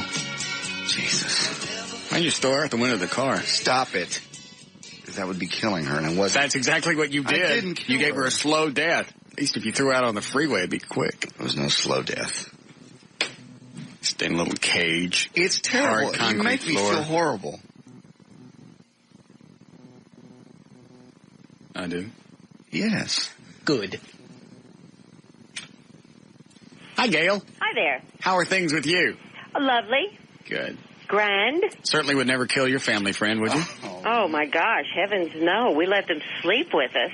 See? I mean, we have designed our lives around our dogs. As have I. Slept with my ex-wife, too. I killed her, too. Heartbeat. Left her at the pound and kept the dog. All right. What do we have? Bikes and more at Expedia.com, and car toys and Macy's. Find what's new for summer at Macy's Memorial Day sale. Use your savings pass to save an extra 10 and 15% now through Memorial Day. Macy's, more you. In Irving on westbound 183 at Coral Road, there's a wreck that's now on the right shoulder, but the backup's all the way to Regal Row. If you're traveling in Richardson on northbound 75 at Spring Valley, there's a problem off to the right shoulder now, but you know it's backed up past the High 5. Southbound 35 Stemmons at Commerce, a crash. Westbound I-30, East Earl Thornton at Grand Avenue, a wreck involving a bus is blocking the 2 left lanes, and that traffic's backing up toward Jim Miller. It's a wreck on the tollway northbound past Beltline. Well, actually, they just cleared it, but your backup is all the way to Royal. On northbound Central before Royal, there's a crash, too. And in Plano, westbound 190 George Bush past Coit Road, an injury collision. It's also brought to you by AT&T Wireless. When your words come through loud and clear, that's M-Life. Your mobile life made better. From AT&T Wireless, call 1-888-MY-M-Life to learn more.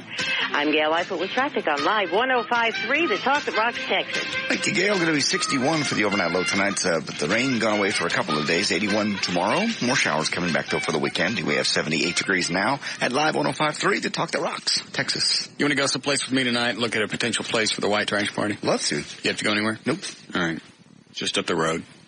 Sure. I don't know if it's confirmed or I'd say where it is. Okay. I know you know where it is because you said you've been there before.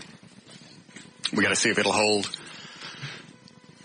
10, 15,000 people. Okay.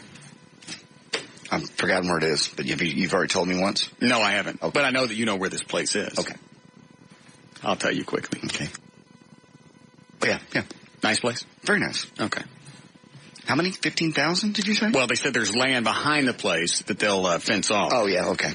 Siebert's actually taken the white trash party. He and Bob, who, by the way, is still alive. Damn, sorry. Missed out on your bonus points. Yeah. And making it bigger than it was last year. Cool. Yeah, that would be huge. 15,000 people. My God. Yeah. The only problem we can have there then would be parking. Well, if they have all the land out there. So, anyway, I told him I'd go look. Cool. And then we'll start planning the white trash party. Hello, Denise. Hi. Yes, ma'am. Why, man, everybody in Dallas is so mean. What's the matter with you?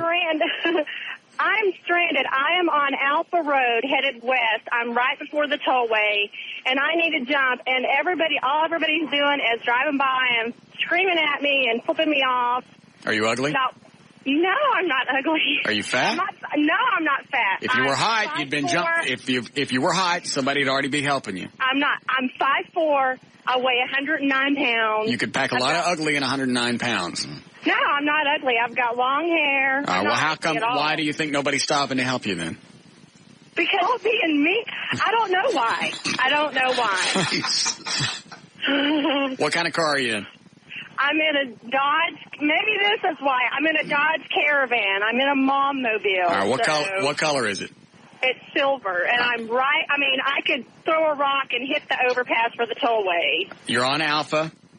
I'm on Alpha, and I'm facing west. I'm right before the light. Are you actually out in the street? Yeah, I'm in the street. I'm in the far left-hand lane because I was going to turn left to get on the tollway. Well, how do you know your battery's crapped? Well, I came out from work, and it wouldn't start, so I got to jump at work. Oh, I got it. And then, I got in my car and I drove a little bit and I turned the radio on, and when I went to go turn the air conditioner on, the whole car just shut down. And I know that it might be the alternator, but if I could at least get a jump and get somewhere to a parking lot, I wouldn't be out in the middle of the street, you know. All right, so you're Alpha, which side of the tollway again? I am just... You didn't hear that. Yes, I did. No, you didn't. I'm a girl. Don't ask me. I'm facing west. Okay, somebody just stopped. I don't know if... Are you listening to the Russ Martin Show? She's listening to your show. She's got jumper cables. She has cables?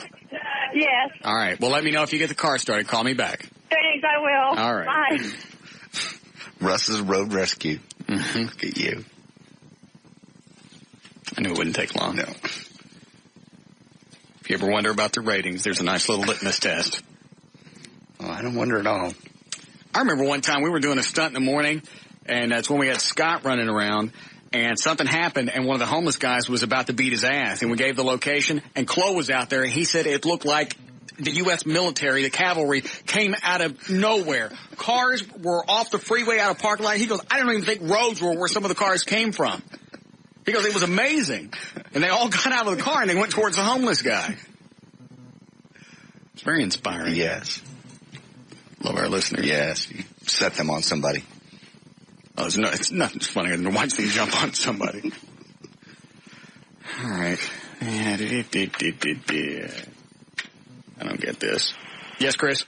Hey, boss man. Yes, sir. It's like having a bunch of brown shirts at your beck and call, huh? Yes. It's a brown shirt. I don't know. Okay. I just wanted to tell you guys, I was watching The Matrix this last weekend, and we were sitting in the theater, and I'll be damned if Keanu didn't pick a guy up by his feet and start spinning him around like a Garland cop and hitting everybody with him. I thought I was going to die laughing. They almost drug me out of the theater because I was laughing so damn hard. I got to go see it. Just for that scene. That right there, it just made it all worth it. How was the rest of the movie?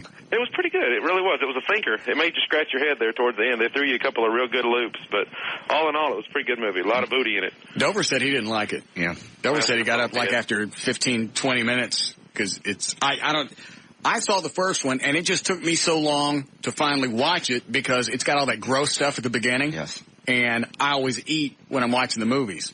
So I always stopped it, went back and watched something else. This one pretty well jumps right into the action right away. It's pretty good. What is it that makes it so hard to follow? It's this whole prophecy thing, and then they just kind of throw you for a loop at the end about the prophecy, about Neo being the one. It's pretty good, though. Neo is Keanu. Yeah. And he is... Oh, hang on. Thanks for calling. I got it. Tell me, Eddie. Okay, in the first movie, they said that Keanu Reeves was the one that they were waiting for to save the human race. Okay, so he's the chosen one. Yeah, from the computer run world. Got it. And in this one, they go through the whole thing, and he finally meets all these different people, and he finds out at the end that he is the chosen one, but he's not the first chosen one. So there's now they've got another one. No, he is the sixth in the line of however many they end up with. Okay. So you go through all this stuff, and then you find out that's not true, this isn't true. I mean, a lot of stuff that they told you in the first movie just isn't true. It's stuff that, it's like you said, they throw you for a loop. They just start, all the things that they had alluded to in the first one to tie up everything and make it look happy. Right. This one, they just took it all out and said, none of this is true. Now you have to figure out what's going on. And they won't tell you what's going on until the third one. Is it like the Bobby Ewing dream thing? Kind of, but not as retarded. I bought the Bobby Ewing thing. Yeah, you didn't. It's a lot easier to follow. Yeah. Anytime that you start getting into philosophies and things along these, that's where you lose me. Because it's hard enough for me to follow action. Yes. You throw in a storyline. Hold on a second. Damn. Running out of stuff. Running out of spray, seriously. Well, then I'll just hold them in and explode. Yeah, go ahead. I can't follow stuff like that. It's too much work. I had to watch Pulp Fiction 3 times before I figured out what was going on. I think I walked out of Pulp Fiction the first time. And then it came out on video, and all of a sudden I loved it. And I have no idea. Yeah. I actually still want to take it and edit it and put it in order. Put it in order, exactly. Just to see how it plays. Yes, Gary? Yeah, Russ. Yes, Gary. Have you forgot how to write? No, I haven't. Why? Well, you better start rolling them fingers up real fast here pretty soon, boy. Why is that? Because you're going to be writing me a check here pretty soon. How much weight have you lost? About 75 pounds. I believe the bet was 100. Well, it ain't going to be far off because I'm going to You're not going to lose that last 25 pounds. I want my money. You haven't lost the weight yet. Let me tell you something, Russ. The only one who's going to get jumped on is you. Oh, my little Gary. And let me tell you one thing. I am so glad you called. Batman show, Mr. King's Cut, punk. My love has grown for you. My little sweetie, you hang up on me? My little flower. He's my little flower that waters itself. Because he pees the bed. As he does. Call back, my lovely Gary. Let me look at your body as you lie on your back with your water wiggle in action. Nasty. Once again, your water wiggle dancing like the magic flicker bulbs from the 70s. Back and forth. Ooba, ooba, ooba, ooba, ooba. I remember those. Yes. You ever been around one of those when they explode? No. Those go all over the place. The great big bulbs? Yeah. I had one fall over and hit the table one time. Those things go everywhere. No idea. That's the way. Is he back? Are you back with your water wiggling? Russ, this is the last stand, punk. There is no last stand for This you is and the I. last stand. Because we are now both aroused and we can rub our Russ? Chico sticks together. Russ, Gary. just meet me somewhere, punk. Come up here, Gary. I will come up here and kick you in that station. I will get all lubed up waiting for your water wiggle. I will. Russ, you and JD and all your little horses you rode in on. Yes? I'm fixing to be like Mr. Freeze and the rest of the jokers that rode in on you, punk. Do you still have that crotchless gopher outfit I gave you? I'm coming to the station. Don't tempt me. Don't tempt me. I will come right now. Come up and eat me, Gary, And like a I'll tell you Swanson's what, hungry mind Hey, you Dana. know what, Russ? Yes, Gary. You probably sit there every day in your house and watch Batman. Yes, you I do. Boy Wonder, little look-alike. I sat in the Batmobile and I wish you could be there with your bulbous stomach. Batmobile, my butt. Won't you put your money where your mouth is, your motor where your butt is, you little jabroni? Please talk about my butt again.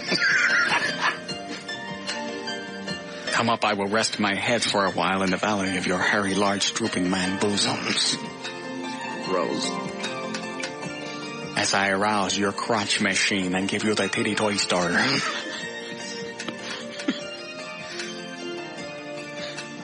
He ain't losing that last 25 pounds. I seriously doubt he lost 75. Let's see where he started. We'll get him up here and what? Yeah, I don't even know what he started at. I'm gonna have to take his word for it, and I damn sure don't trust him. Get him up here and weigh him. Didn't he say he started at 3? Yeah, it was like 290. All right, so he was going to have to get down to 200. If he can get down to 200, I'll give him something. Get him up here and weigh him. Okay.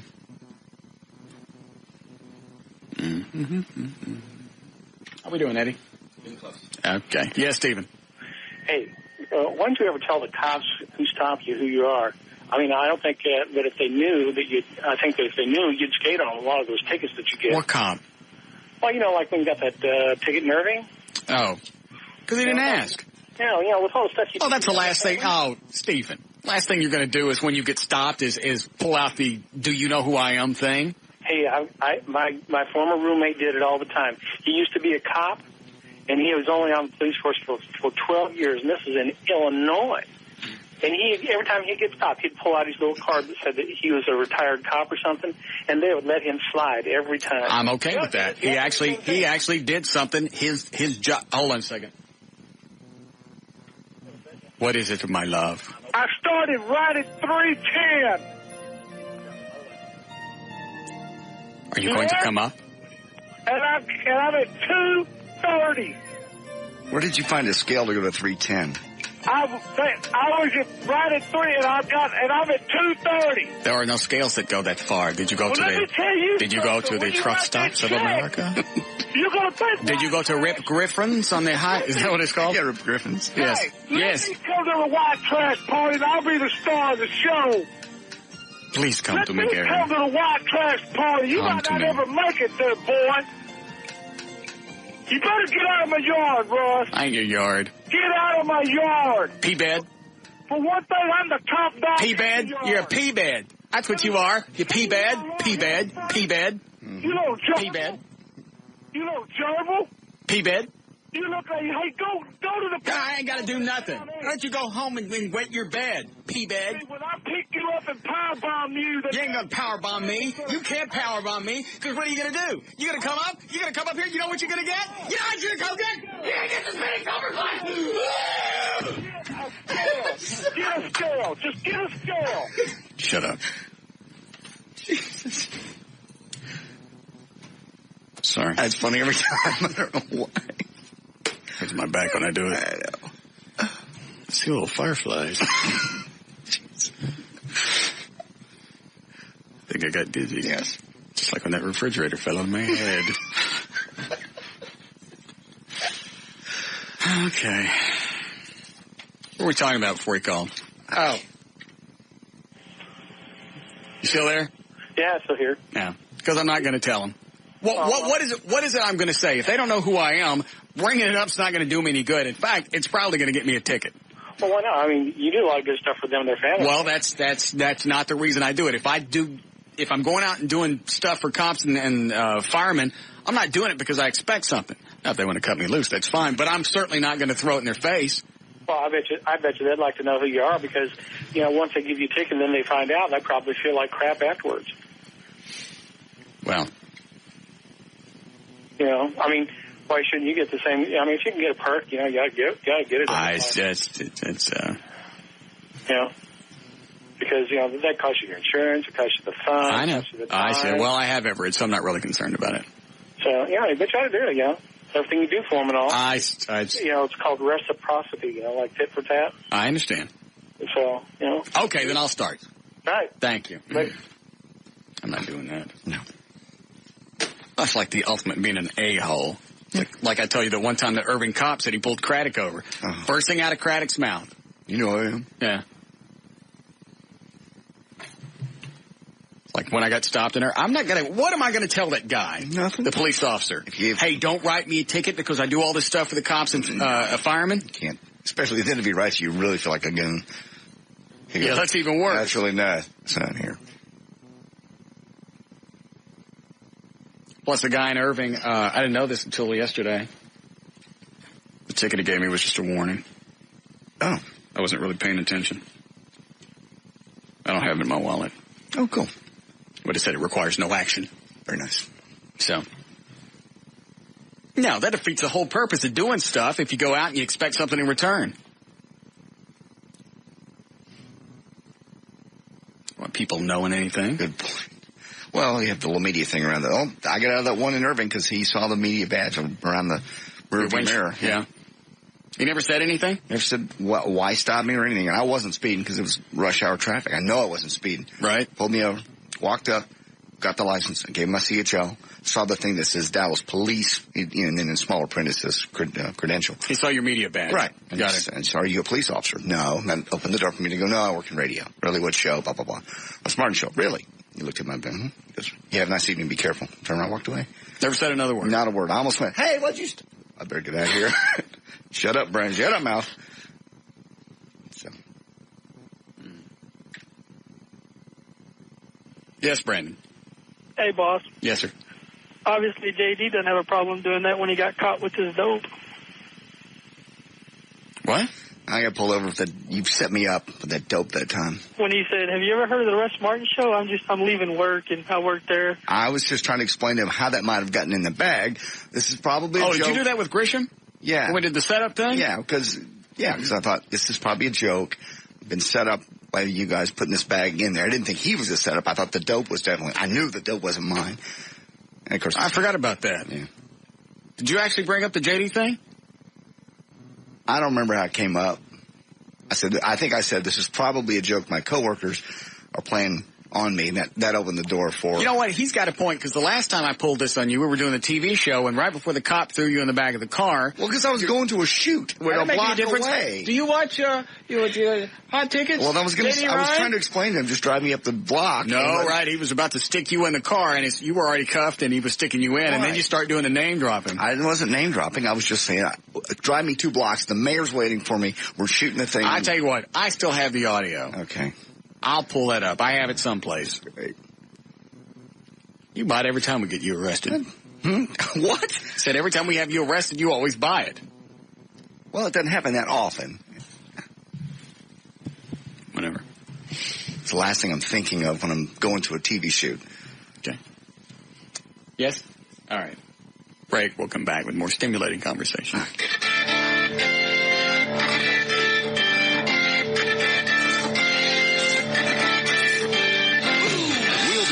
With the Russ Martin Show.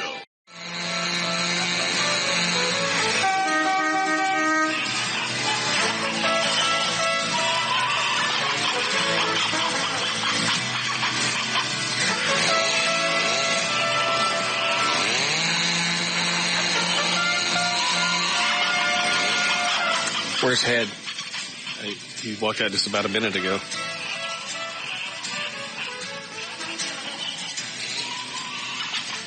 What are you doing?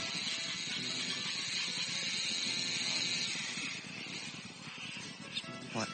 What are you doing? I'm running back in here. I'm sorry. I was on the computer looking for something. For what? For Joe King's phone number. Thought he said he didn't have a phone. An old phone. I have an old cell phone number for him. I was going to try to pull up and see if that works. That guy's a nut. Guys, it's too hard to understand his emails. Even as you look at him, you can't understand what the hell he's talking about. He's sending me bits. He's sending me ideas. None of them make any sense. None of them are funny. And it all comes with some elongated story that also makes no sense. Yes. Send me another one. Would love to be on your show at your convenience, either by phone or in person. Just heard you 5 minutes ago. Well, how's it going to be by phone if he doesn't have a phone? Run to a pay phone, I guess. True, my phone is disconnected, but email is accessible from any computer. In fact, I'm in this city, but theoretically I could be checking it from any foreign country. And what does that mean? I don't know. I could stand there in the parking lot, check the stadium, and describe what was filmed there. Well, so could I. Star Trek II, The Wrath of Khan began when I commented to Bob, Guccione, that on the series, anytime some new character beams down to the planet, he's the one that bites the dust. Bob Guccione picked one of the main characters at random, and then the result was the original story. Stop. You're getting on my nerves. I'm telling you. A, he can't write. No. B, you can't read it. I was reading it. And I can't grasp what he's saying. Even reading it, you can't grasp it. Everybody always knows in Star Trek, somebody new to the series, if they beam down, they're going to die. That's been a running joke for 40 years. It was his idea. How old is he? He's how old is this Joe King guy? About your age. Okay, then I would say that's impossible. That it was his idea.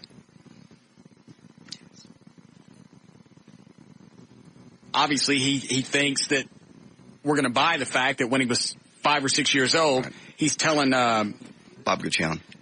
I don't even know who that is. The owner of some other penthouse. Okay. So he told him back in the 60s? I guess. None of it makes any sense. And he's getting more and more delusional as time goes on. And he's going through a divorce. Divorce. Do you know his wife? No job. Do not. His wife's the person to talk to. Oh, yeah. Did he say how long he was married? No. I know he has a kid. Oh, you're kidding. Mm-hmm.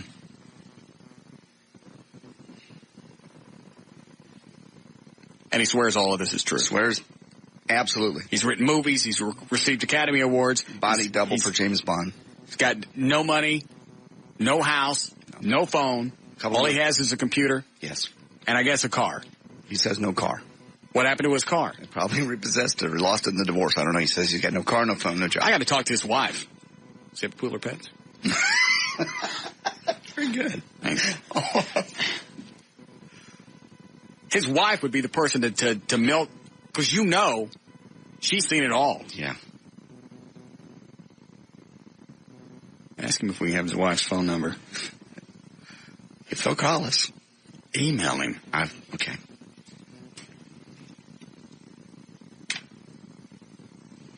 You watch any of the golf today?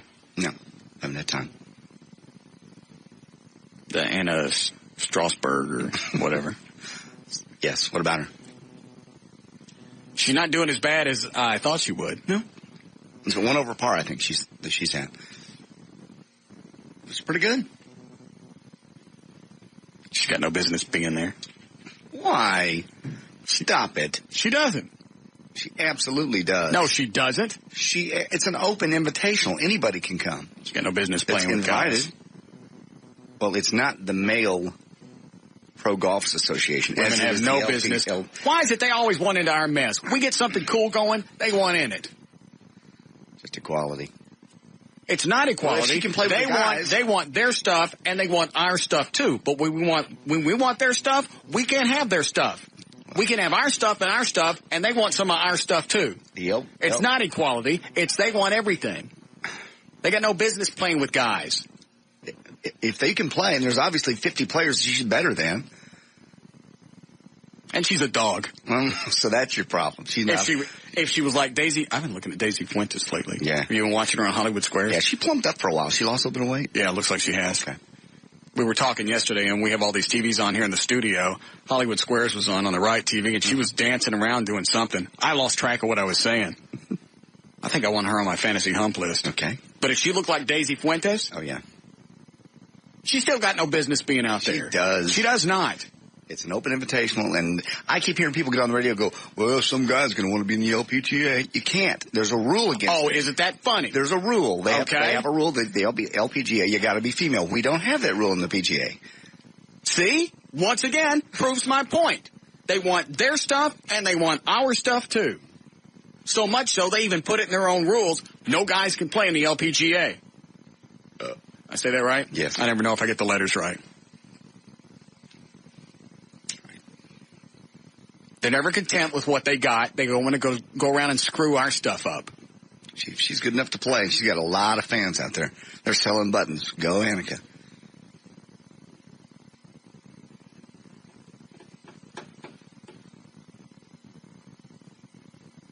It's a disgrace to the game of golf. It's not either. Yes, it is. Come off it. Makes me sick. To be in the same state with him. That too. Okay. Yes, Daniel? Hey, what's going on, Russ? I need some life advice. All right, hold on. Yes, Joe? Hey, Russ. Love your show, buddy. Hi, okay. Did you hear Dale Hansen last night, Russ? Nope. All right. What you got to do is get, if you want to, get Dale to come on and tell you what he thinks about. He finally opened up and let everybody know what he was thinking about it. And basically, he summed it up. These guys have earned this position to get there, Russ. She hasn't earned and gone through everything these guys have gone through. No. And she's a chick. She's there as a publicity stunt to bring more attention to this thing, and that's exactly what it's done. Nobody would be following this colonial more than just, a casual mention, and it certainly wouldn't be national news if this chick wasn't in it. That's the only reason all this is a dog and pony show. I don't even know what that phrase means, but what that's going on, that's what it is. You're exactly right. What did Dale actually say?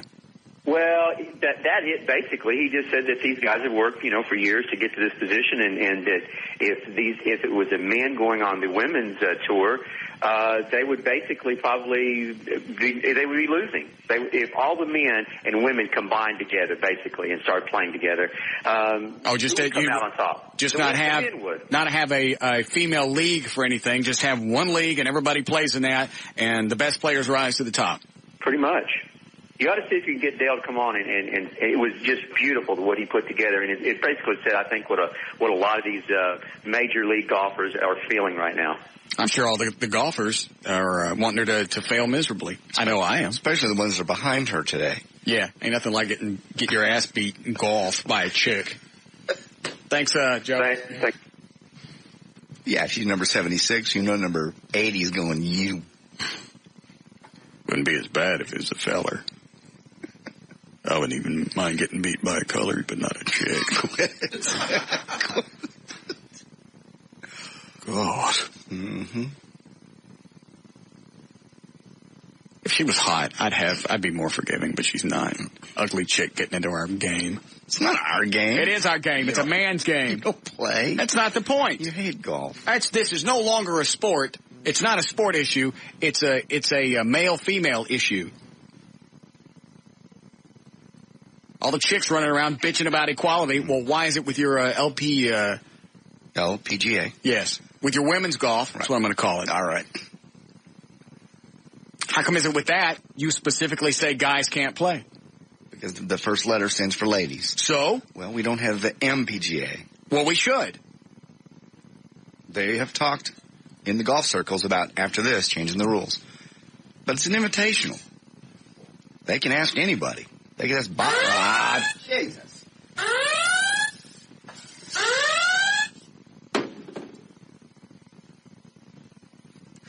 Is that a pissed off chick? Good. Yes, DJ? Yes. Why are you bagging on Annika so bad? Because she's got no business being in this game. Okay, she played every woman that she could play, and she beat everybody. Yeah. She had to advance to some other level. Oh, I don't give a rat's ass. I was going to say, do you now, care? She doesn't beat the men. That shows that she shouldn't be there. Just watch. But if she does beat men, then she shows... Well, first of all, if she beats a guy by accident, that's all it's going to be. She shouldn't have this opportunity to begin with. There are a lot of other guys that have been playing a lot longer who should be there instead, and the only reason she's there is for the stunt. No. It's an absolute disgrace to the game of golf, and I think it's a slap against the guy that invented golf. She has been playing golf for a long time. Tim Conway. No, he didn't. She's been playing golf on the Women's League for a long time. She had to advance to some other level. No, she advanced to the level of playing golf against women. That's exactly where she should be. She should be playing golf with women and not playing with the big people. But get this. What about... She's not getting twisted today. No. You know, she played, she was a Texan, she played in the men's league. She did very well. So this is another, of course, Annika's not a Texas woman. I don't care where she's from. She has no business being in this game at all, and it's an absolute disgrace. And if I were that VJ Rings guy or whatever his name was, I wouldn't have gone to play either. In fact, I would drop out of golf permanently. She had to advance to a different level, and this was the only level she had to advance to. This is the best pissed off chick you can find. You have to look at it like that. And if she fails, hey, she fails. Well, she's going to fail. She's going to fail at a chance of something she shouldn't have had the opportunity to begin with.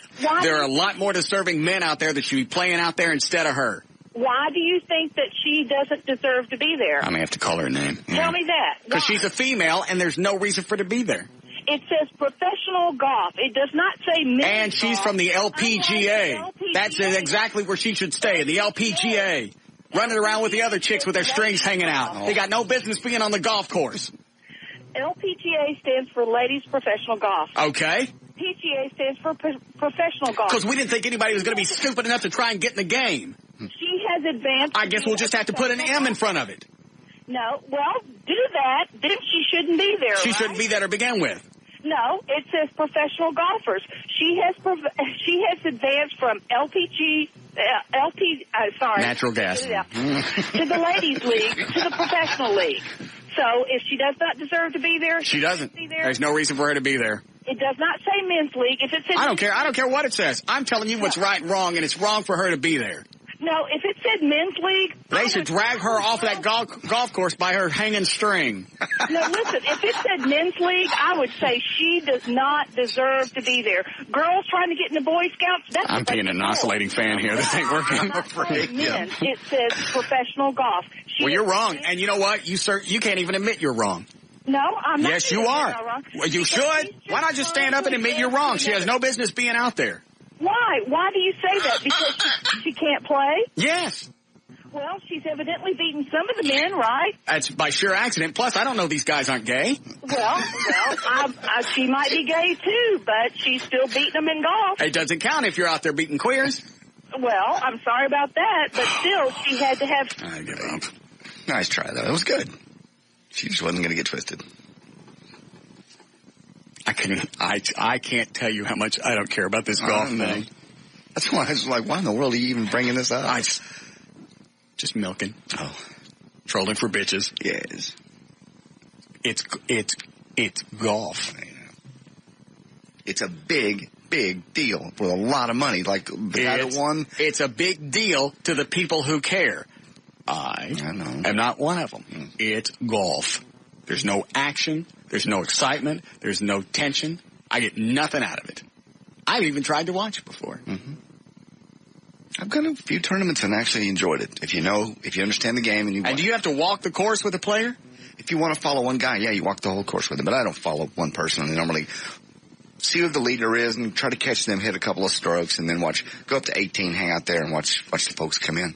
Because that's the end of the day. Anybody ever crash? No. Crashing. No injuries. No explosions? No. I'd go for that. Mm-mm. Fights? Never. Silence. People stand around with signs that say quiet when the golfers are stroking. That's why you see very few black people out there. Why? Oh. They'd be screaming. When we walked around, I'm not being racist, when we walked around the Byron Nelson, we could count how many black people were out there. Yes, you're right. Black people aren't going to put up with this crap. That's stupid. It's not a black sport, really. Why is it not a black sport? I don't know. It's because they're not stupid enough to put up with this. They're not going to wear the funky clothes. And then I got to run around and do this dopey game and have to be quiet the whole time.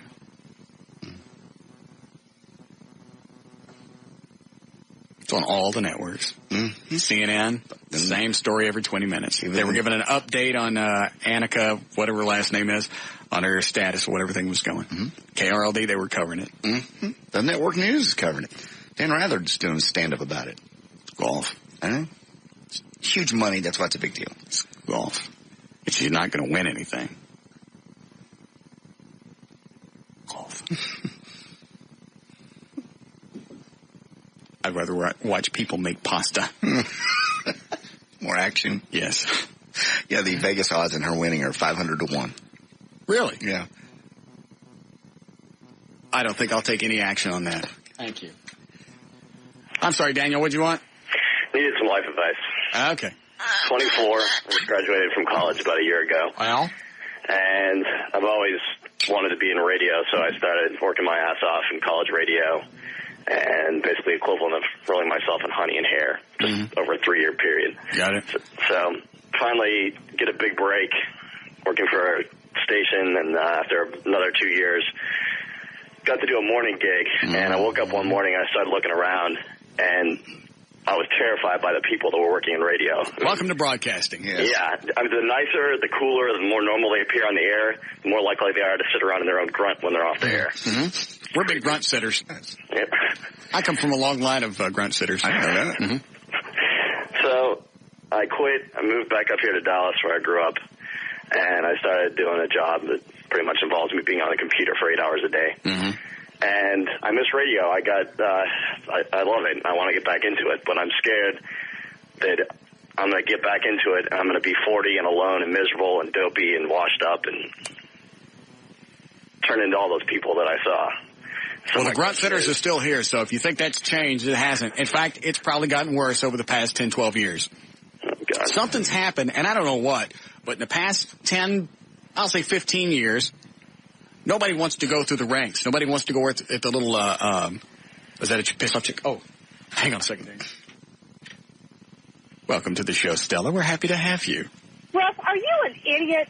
Yes. You are so stupid. Don't you understand? Nobody expects her to win this thing. I know that. Do you? Yes. Do you understand the physiological differences? And I'm not talking about her sex organs. Uh-huh. No one expects women to be able to win this thing. So why is she out there wasting our time playing this game when there could be a guy out there that could win this game? If there was a guy that was as good as her, they'd be out there. Those guys are out there, and there is a guy that's probably better than her that didn't get to make the cut because they invited her and he got pushed out. That's not true. That's exactly the way it happened. Yeah. Is it? They're invited based on their skill. No, it is not. It's by invitation. They could invite anybody. They could have invited me if they wanted to. Well, that would have been a big mistake. Well, that's exactly what she is. It's a great big mistake. All it is a great big media stunt, and it's obviously worked off because I guarantee you, if this chick hadn't have been in this, I wouldn't be talking about it.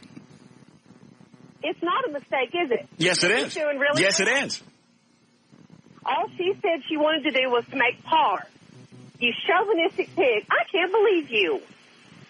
She has no business being out there. Mm-mm. You have no business talking about it. Yes, I do. You don't know enough. Yes, I do. I know. You know what? I know everything that I need to know. You chicks, it's not enough that you got all your stuff. You want to come mess up our stuff in the process. Why can't you just sit there? Why can't you just sit there? By the way, how's your string hanging today? It's just fine, thank you. Good. I can always tell. Mm-hmm. Why can't you just be happy with status quo and leave our stuff alone? You know what? I guess talking to you was a mistake. It absolutely was. Idiot. You have no business being here on this phone. Pig. I'm going to go back and talk to a man who knows what he's talking about. Bitch. That was pretty good. Yeah, that's good. I still don't care about the game. I know. But you can stick spider monkeys out there with Fez. I'd watch that. I'd watch that. Get a golf course and get a bunch of spider monkeys with Fez hats. Right. Is that what they're called? Yes. Running around, shooting candy out of a little Pez machine. I don't care. You do whatever you want. It's golf. I couldn't care less. I've tried to care less, and I've found no way to do it. They won't let chicks play, let them play. And it's absolutely, it's accomplished whatever they were going for. They're going to stick a chick in as a publicity stunt. And if they know there's no chance for her to win, and this will be the death of my interest. Mm-hmm. If they know there's no chance for her to win, she has no business being there. All the people there should have it in their potential to win this event. That's the reason they're there. If they're there for any other reason, it's a waste of time. Publicity. And it worked. Yeah, absolutely. God bless them. They took a sport that nobody could... You can't get excited about this. How do you get thrilled about it? They took that and they've added, at least some excitement to it. They didn't have Tiger Woods this year, so this is their Tiger Woods. It's perfect. Mm-hmm. They just flip-flop minorities. Yeah, basically. Break? Of course. Yes, Mike? Yeah. Hey, I just got back from there, and I guess I had a little bit of concern with what you were saying about it being nothing more than a stint or a way to attract media attention. Yeah. Isn't that what getting ratings is all about? Yeah.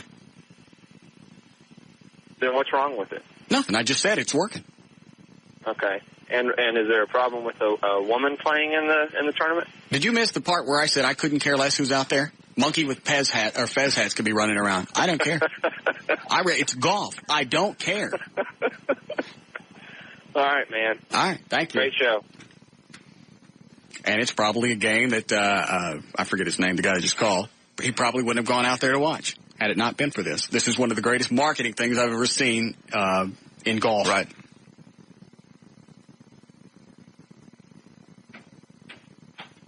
God. Hike your leg when you do that? I don't even want to squeeze in my ass. Jesus. Have some couth. You have some couth. Hey. Pugs and Kelly are already in trouble for bad language. My bad. Thank you.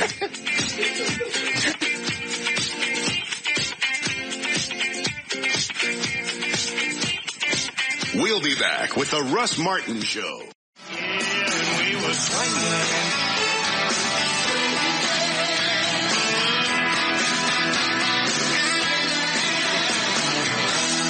All right.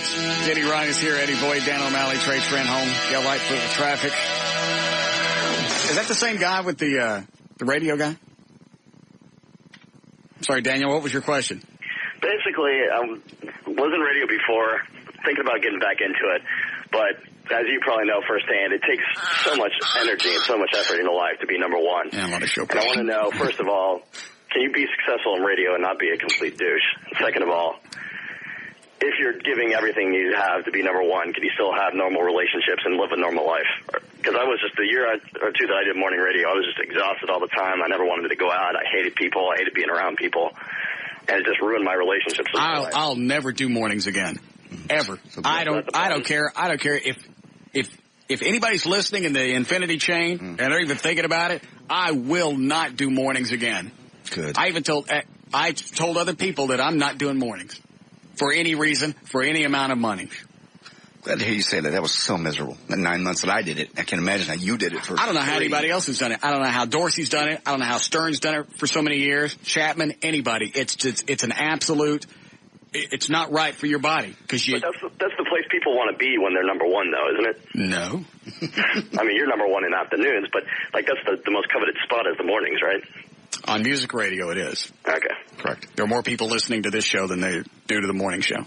So is that my problem? The morning radio just draining the life out of me? Absolutely. If you find a talk station, it's just like, Mark Davis show, even though he's middays, it may draw more people than their morning or afternoon show. Mm-hmm. All right. And that way you still have time to live a normal life, go to bed at a normal time, wake up. Yeah, because if you're doing mornings, you got to be in bed by 9, 10 o'clock. Yeah, you got to get up at 3, 3:30. Yeah. And then you get off the air at 9, 10, whatever. And you got to go home and take a nap. Next thing you know, it's 2 or 3 o'clock in the afternoon, and you start the cycle. Yeah. I won't do it. That was terrible. All right. Well, thanks, Russ. You're welcome. Good luck. I don't know how Joy and I made it through that time early down. Just horrible. I was a bear. I was just all the time out of sorts. Well, you got your sleep in 2 different doses. 2 little naps. You never sleep. You can't catch up on the weekends. Ah.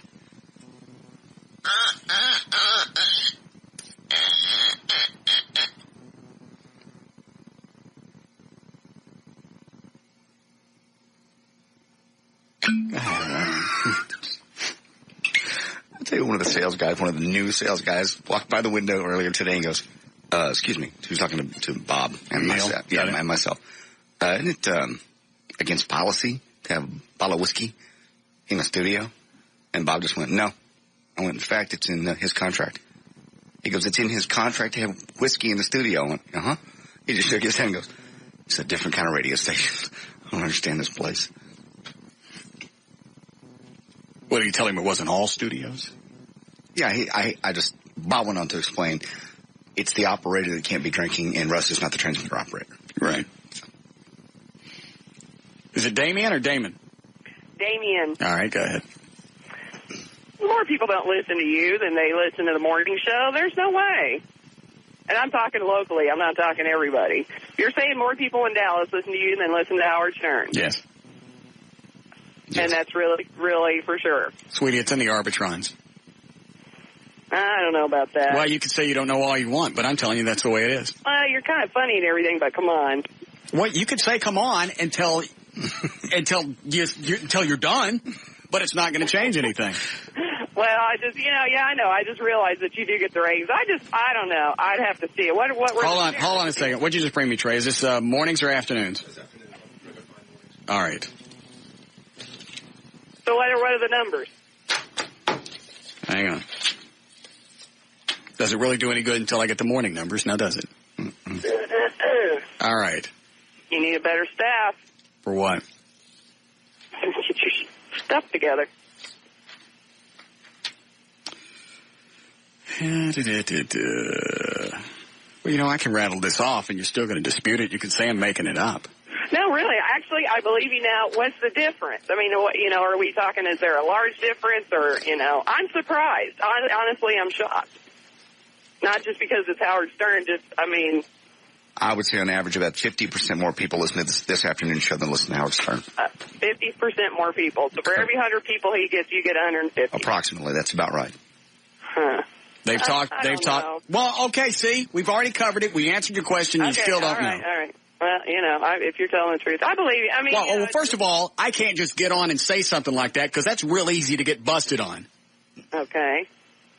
Sure you can. You can say anything you want to. You do all the time. I know. Mm-hmm. But these are actual facts that people can go and research. Well, that's very interesting. I don't know. I mean, the same number of people drive to work as drive home, right? Right. Yes. So who's I guess more people are awake. That's it. What? It's a more entertaining show, so more people listen. Not right now, because you're sitting here sucking the life out of the show, but more often than not, obviously people are enjoying this show. There's not much life to suck out, let me tell you. Well, then what a lovely slammed in the phone call on, and you're still wrong. And you're listening. I know, I am. I can't help it. Honestly, you're right. I can't help it. Thank you. Therein lies the magic. You can't help it.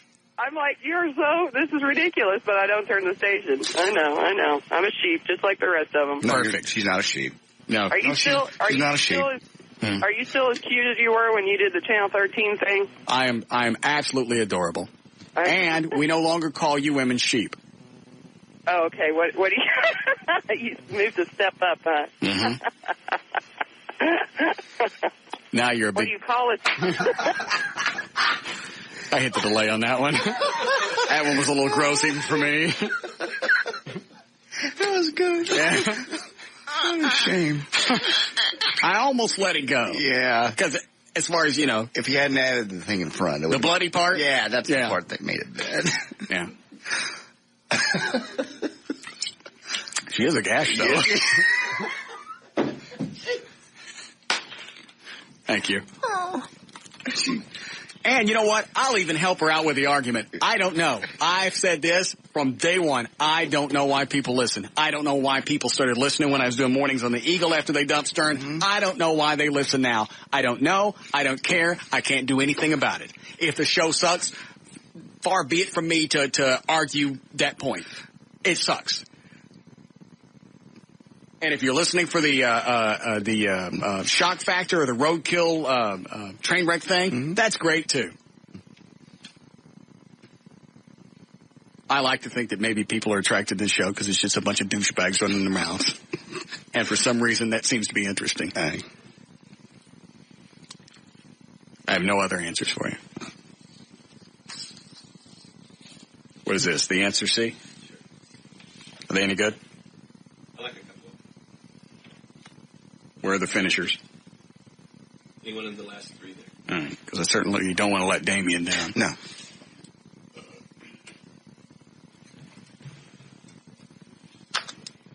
I'm shocked every time the ratings come out, just like everybody else is. If I knew what the formula was, I'd write it, I'd put it in a book, and I'd retire. Mm-hmm. But I don't know what it is.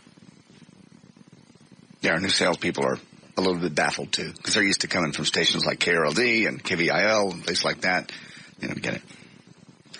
Why does he not nut talk sometimes. The guy said this morning. The sales guy? Yeah. Is this guy just an idiot? He just doesn't get this. He's just kind of went, why is those times that he don't talk? And Bob goes, because he doesn't want to. Well, can't you make him? Mm-mm. I tried one time and he stopped talking. He's just not used to this. I don't think anybody in the world, any radio station in the country, has as much silence as this show. That's called dead air. Mostly you're not really supposed to have it. Mm-mm. And people think I throw it in just, for timing and to build tension. Right. I don't have anything to say. And I'm just sitting there thinking, what do I want to talk about next? And after that great big long stretch of dead air, something clicks and then I start talking again. Right. But people read it. It really is to me. It's amazing what people read into other stuff. Yeah. How did he decide that 22 seconds of dead air was perfect right there? Well, that's how long my brain farts last. It's got nothing to do with planning. No.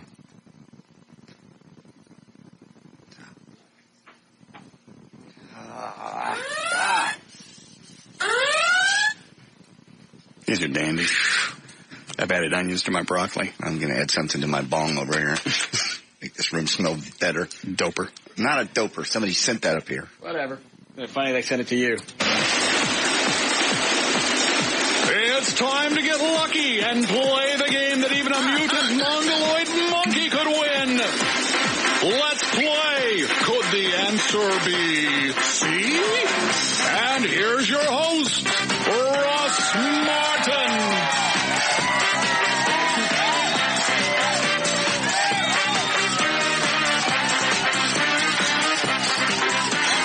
Good little dance. That's nice. Thank you. Is that a new one? Would you like to see it again? Yeah, really. Right, stand back in the back of the room to do this.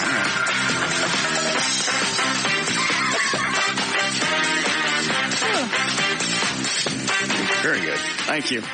All right, what are we playing for? We are playing for 12 months bronze level web hosting from VertBiz.com, the web host of Live 105.3 and the Russ Martin Show, and one pair of tickets to the Bombardier 500 Indy Racing League happening at Texas Motor Speedway June the 7th. The what? Bombardier 500. Bombardier. Bombardier. Let me see that. Apologize.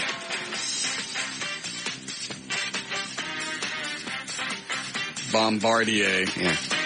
They spell it out phonetically because if you look at it, it looks like Bombardier. Okay. Bombardier. Then I apologize for questioning your validity. Thank you. Douche. Hey. You gash. What? All right, Howard, welcome to the show. Thanks. What do you do for a living?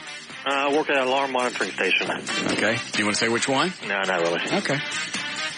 Not too exciting there. All right. Do you know how we play this? Sure do. Okay. You'll have to get all the answers right to win the fabulous prize. Here we go. A recent survey as to why men pay for their girlfriends to get breast implants found out that it's because A, they want a trophy girlfriend to show off, B, it's a desperate attempt to save the relationship, or C, it will pull attention away from their oversized heads. Let's go C. Yeah.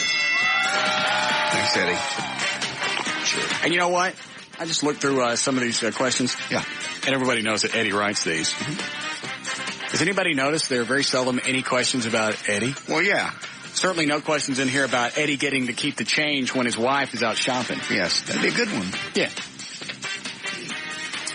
NASA released a statement as to why the shuttle broke up over North Texas. The only thing they can point to is A, it reached the hottest temperatures as it got to Texas. B, it passed into the air over Texas, so a fire could burn. C, the intense light of the sun reflecting off Trey Trenholm's lily white skin made it far too hot. C. Yes. Dan Lewis said being unemployed isn't bad because A, it gives him time to pursue an acting career. B, he can spend more time with his kids. C, he finally qualifies to get genetically engineered food for free. C. Russ Martin said he will have to sell the Mach 5 because A, he's committed to only having Batmobiles. B, he wants to recoup some of the cost for his second Batmobile. C, it clashes with the Popemobile that he just ordered. Enter C.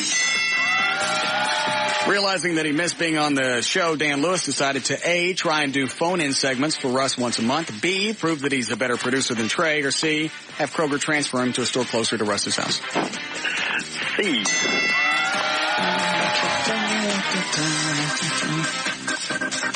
And you still contend, John, that Dan's making up some of these stories about getting all this work? said it. What? Quit it. You said that. I don't know what he's making up. I don't know. All I know is he left the studio after he talked to us about all the stuff he was doing. Just stop right now. That's what you said. I didn't say any such thing. You swear to Jesus you didn't say it. I'm not swearing to anybody. Quit it. That's what you said? Quit it. All I know is he left the studio and you said, I call BS. He ain't making that much money. No. Things may have changed since I did TV commercials. Okay. So what is he lying about? I don't know. You do know that was a I don't want to discuss this on the air. What are you being rude? I'm not being rude. You are, because you know he listens. I didn't say anything bad about Dan. Okay. Everything bad I say about Dan, I say on the air. I don't do it behind his back. I'm not three-faced. I'm not either. You got enough. What were you about I'm to sure say? he's doing very well, and I'm glad he's doing very well. No, you're not. Yes, I am. I absolutely do not want him to fail. You want him to fail? You wanted him to fail. I did not. Yes, you did. You've said before, it's not enough that I succeed, all my friends must fail. Quote. That's not my quote. I know, but it's you used it and you believe it. It's true. Well, there you are. But at least I say it out front. I don't wait till he leaves the room and go, he ain't making all that money. Nothing. Things have changed, I guess. Okay. Don't leave off. Trying to get another overnight show, Dan Lewis got together with some other canceled shows and came up with A, the Ron and Dan Show, B, the Dan, Martha, and Jimbo Show, or C, Meaty Fingers, Fat Man, and the Jew. God. C. Yes. Trey Trenholm says the worst part about summer is A, burning his unpigmented skin, B, his Jethro Bodine shirt collection is really hot, C, while jogging shirtless in the park, dogs keep trying to catch the two pink frisbees. Could the answer be C? Yes. Scientists have finally come to a conclusion as to what killed the dinosaurs. They believe it was A, an asteroid that hit Mexico, B, a disease spread across the Bering Strait by migrating Asian species, or C, the 400 million old vampire that now produces the Russ Martin Show. C. With all the new computer viruses out now, Microsoft says the worst one is A, the Dan Lewis virus, which does absolutely nothing for 5 years and then moves on to its own computer. B, the Trey Trenholm virus that simply locks up your computer when you need it the most. Or C, the J.D. Ryan virus that slows everything down, looks at your porn, and eventually tumps over the monitor and leaves in a drunken stupor. C. We would have taken any of the three. Yes. I probably should have finished on that one. We'll do this one. Russ Martin says that he is really getting tired of the whole dating scene. The main problem is A, women just can't deal with the show. B, he doesn't have the time to put effort into making a relationship work. Or C, he's tired of tripping over their Malibu Barbie dream houses in the middle of the night. C. Thank you.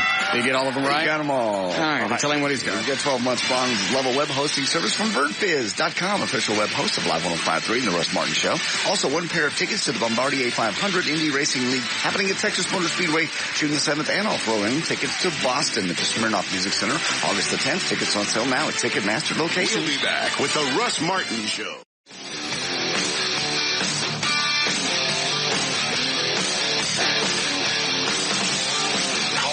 Now at 214-787-1053.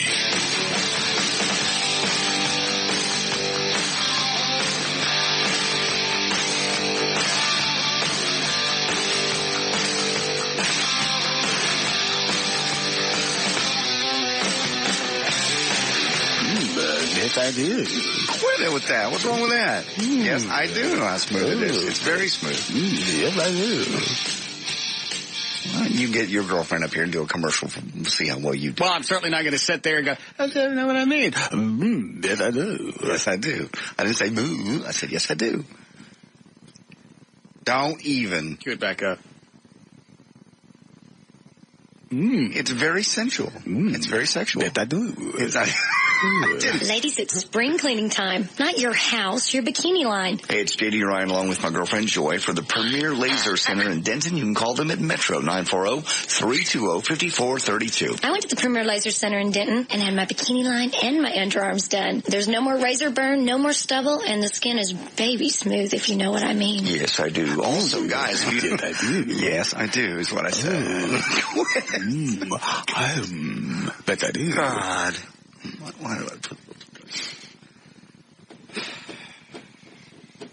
I haven't heard that spot. How long's that been running? Couple of weeks. Has it really? Uh-huh. during this show? No. Oh. Mostly runs in other day parts. Oh, good. Yes, I do. Did I do? Well, I do. Gosh, it's like dead night. In Caddyshack. Yeah. How about a Prescott? Thank you. Go ahead, Gene. So, JD, what kind of percentage does a pimp get these days for whoring? Hey. Using your girlfriend's response. Hey, you watch your mouth. She got that? No, she got her stuff done up there.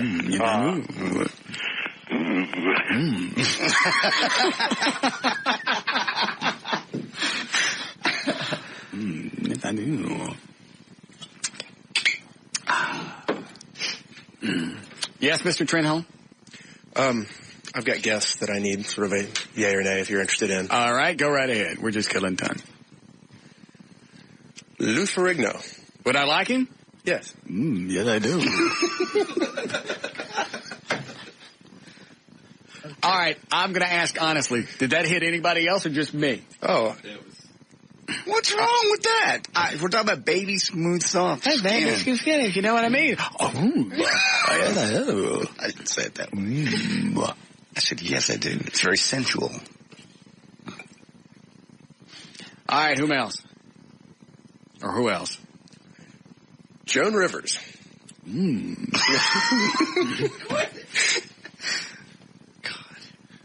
What is she pitching?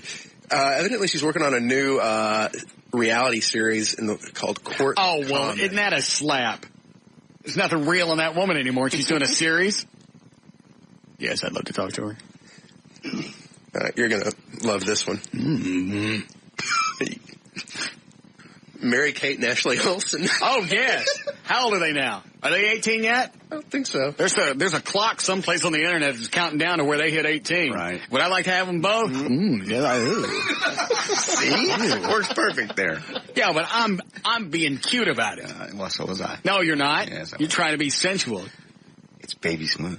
Yes, I do. Yes, I do. Yes, the Olsen twins. How old are they? They like 17? I think they're 17. They're turning into a couple of little pieces. I'd like to have them both.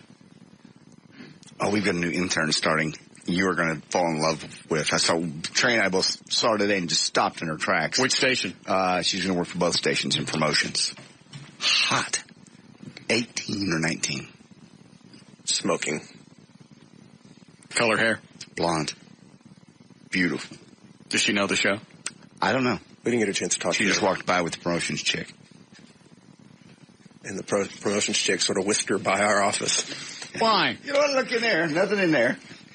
Do you like to look in there? Oh,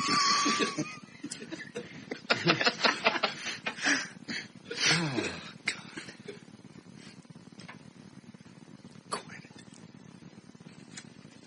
Is she here now? No. She didn't start till I think she said the fall. The fall? Yeah. Why so long? When school starts back? I guess. Oh. So she really is an intern. She's getting college credits. Yeah. Oh, okay. UNT. I can wait. Mm-hmm. What about it? That's where she goes to school. Oh, I thought you were telling me what I could wait on.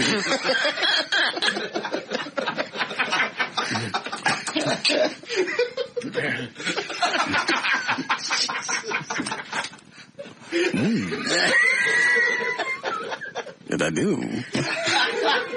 Shut up. It wasn't funny. You know that Damien chick's in her car right now going, what? By the way, Trey pulled up some of the morning numbers. Overall, women, chicks, guys, everything in the afternoons, I think we're tied for fourth place. Okay. I think he found Stern was 18th or 19th? 19th. Okay. Not a bag on anybody. I'm just reporting what you wanted to know. Mm-hmm. Personally, I think it's a fluke. Yes, a 3-year fluke. I still think it's a fluke. We should be higher in fourth place. Oh, I see. No, I'm kidding. Yes? Okay, next. Drew Carey. I don't know. Aren't they canceling his show? I don't know. But he's also doing the WBs. It's Pepsi Play for $1 billion. Yeah, he seems like a good guy. Okay. Ricky Lake. Why? I guess her show, I mean, they're just show. I didn't know she does a radio show, too, but... I didn't know that. I didn't either. Yeah, go ahead and book her, and then we can bump her later.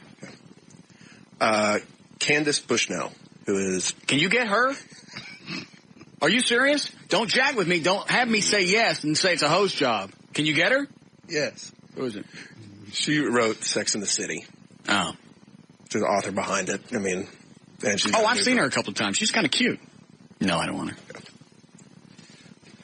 her. Sophie B. Hawkins. Mm-hmm. Why?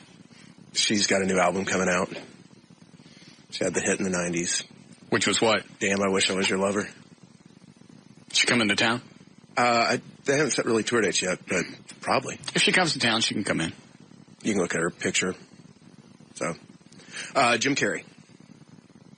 For what? He's got that new movie coming out, Bruce Almighty. I know. Is he really doing interviews? He's doing some interviews. Okay, that'll be fine. Okay. Yes, I do. Yes, I do. Tobey Maguire. Spider-Man.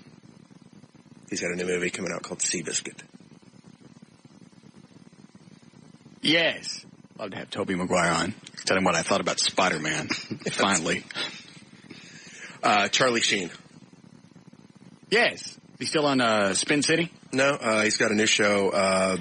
It looks like he's going to have a new show on CBS in the fall called 2.5 Men. Yes. Yes, I do. That it? That's it. Fabulous lineup. Done a fine, fine job as a producer. You actually pick up the phone and they say, we'd like to get him on, right? Yeah. Mm-hmm. Good. We have to break one more time before 7? Yes.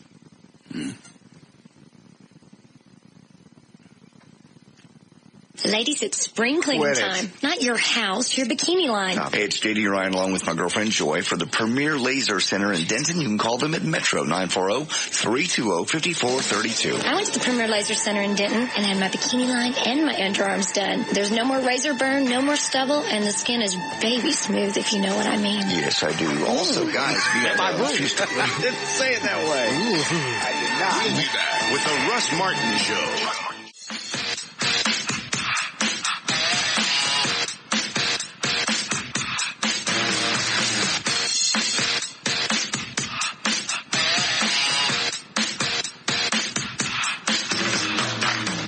All right, so what's the story? Did she say it? She said you referenced that you had a big announcement about it. About this show in XM? Yes. Did she repeat it, or did she add something to it? My understanding is they were talking about XM and another subject, and she said something about you had a big announcement about XM that you had talked about possibly going there. She did not say you were definitely going there. Well, it's too late. I'm giving the Liz Wilde show the kiss of death. She brought you a bottle of Jack. Bring the bitch in. Worked out just like we planned. I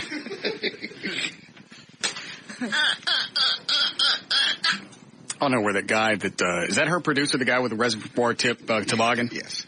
I don't know where he gets those. Seriously, I want to get one. Why? Because you won't wear that around. Yes, I will. If I get one for tomorrow, I'll wear it. Trying to update my image anyway. A toboggan ain't going to help. Yes, it will. If you pull it up to where it's got the little reservoir thing going on. It'll cover your gray hair. I don't have any gray hair. Is it showing? Do I need to re-dye? You need to re-dye. Is it getting bad? It is. I thought it looked kind of frosty. It does look frosty. But does it look gray? It looks gray. Just a little bit. Too much? I would go ahead and do it. It's time to. How long has it been? About 3 months. Yeah. Go ahead. It's my bottle of whiskey. Here. Welcome to CBS. You know, it's funny. It doesn't look as gray in the back when you turn it around. Well, it's darker in the back. That's freaky. It's just in the front, right on top. Maybe it's maybe that's where it naturally grays. I guess. Where'd you get the reservoir tip hat? I get all the reservoir tip hats at the urban stores in the. Well, where? I got them. Bought a bunch of them down in up in Portland, Oregon. There's none down here. I haven't searched out the urban areas yet. I'm not quite familiar with Dallas yet, but I got to get one of those. I'll hook you up. I can get you. I got a couple. I got a whole box full. Do you Ones really? I've never even worn. Yeah, I'd like to have one of those. I'll get you one. Actually, I'd like to get into yours.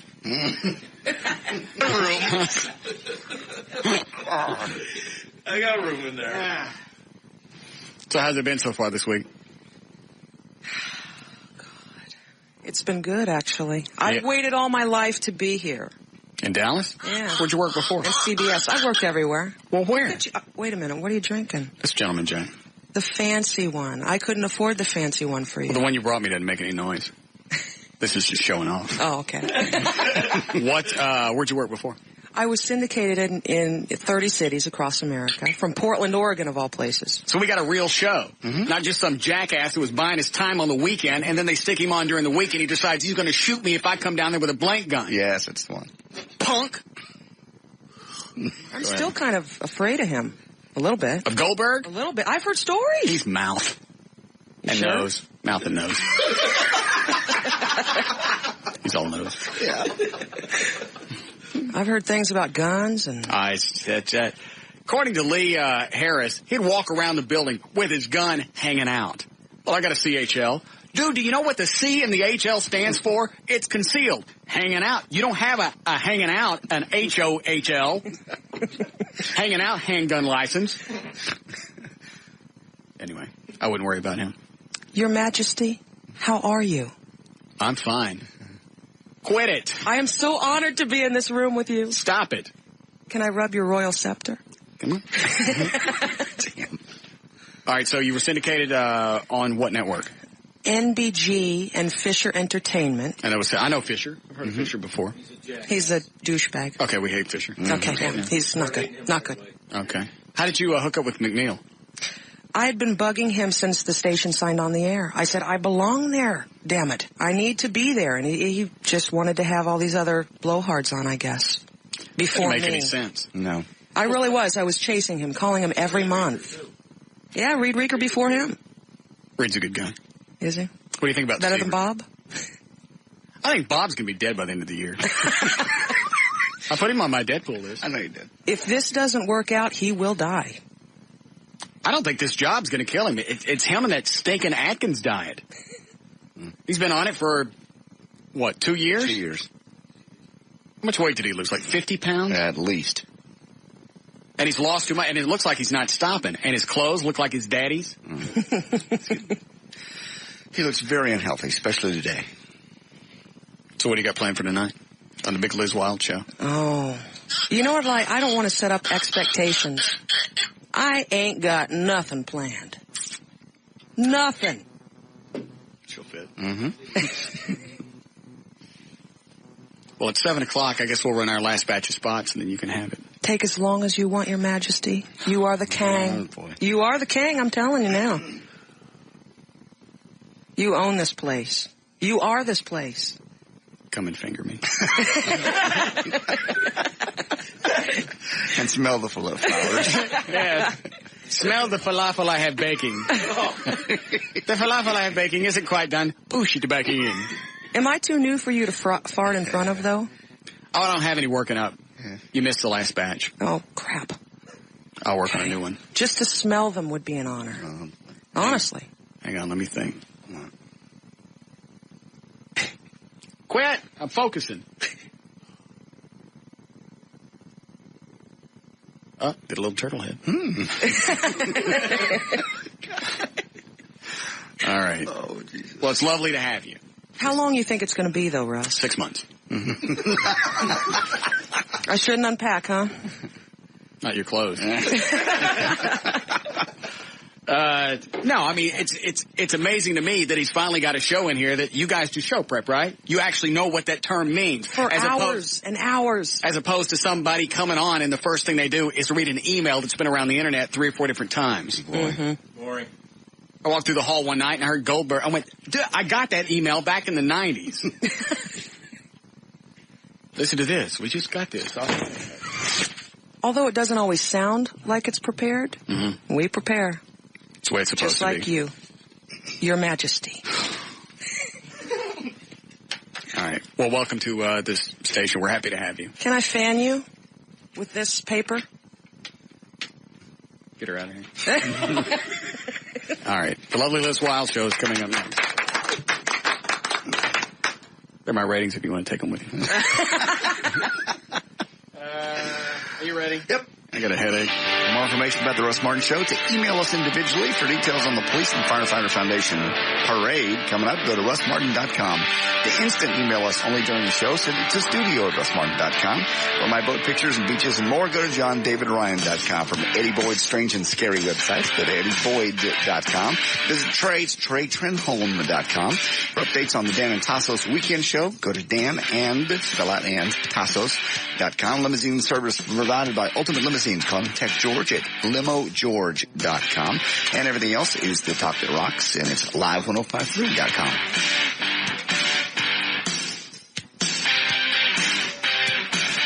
I think to welcome her to the station. Yeah. I may go down there and... You can certainly do that. They heard that, but none of the listeners, right? Yes. Yeah. Boo Beth. Yeah. That's what I said. That's what you said. A little bit too much of it got on the air. Right. That'd be fun. Uh-huh. It's right there in the middle. All right. Go ask her how much. How much what? To do that. Oh. Gonna be rude and expect it for free. I understand. Quite gentlemanly of you. Russ would like to know how much to blow in your cans. You want to be rude and expect it for free the first go around. All right. We got to run all these spots? Okay. Love to run these spots. Yes. Yeah, I do. I do. All right, we'll see you guys tomorrow. See ya.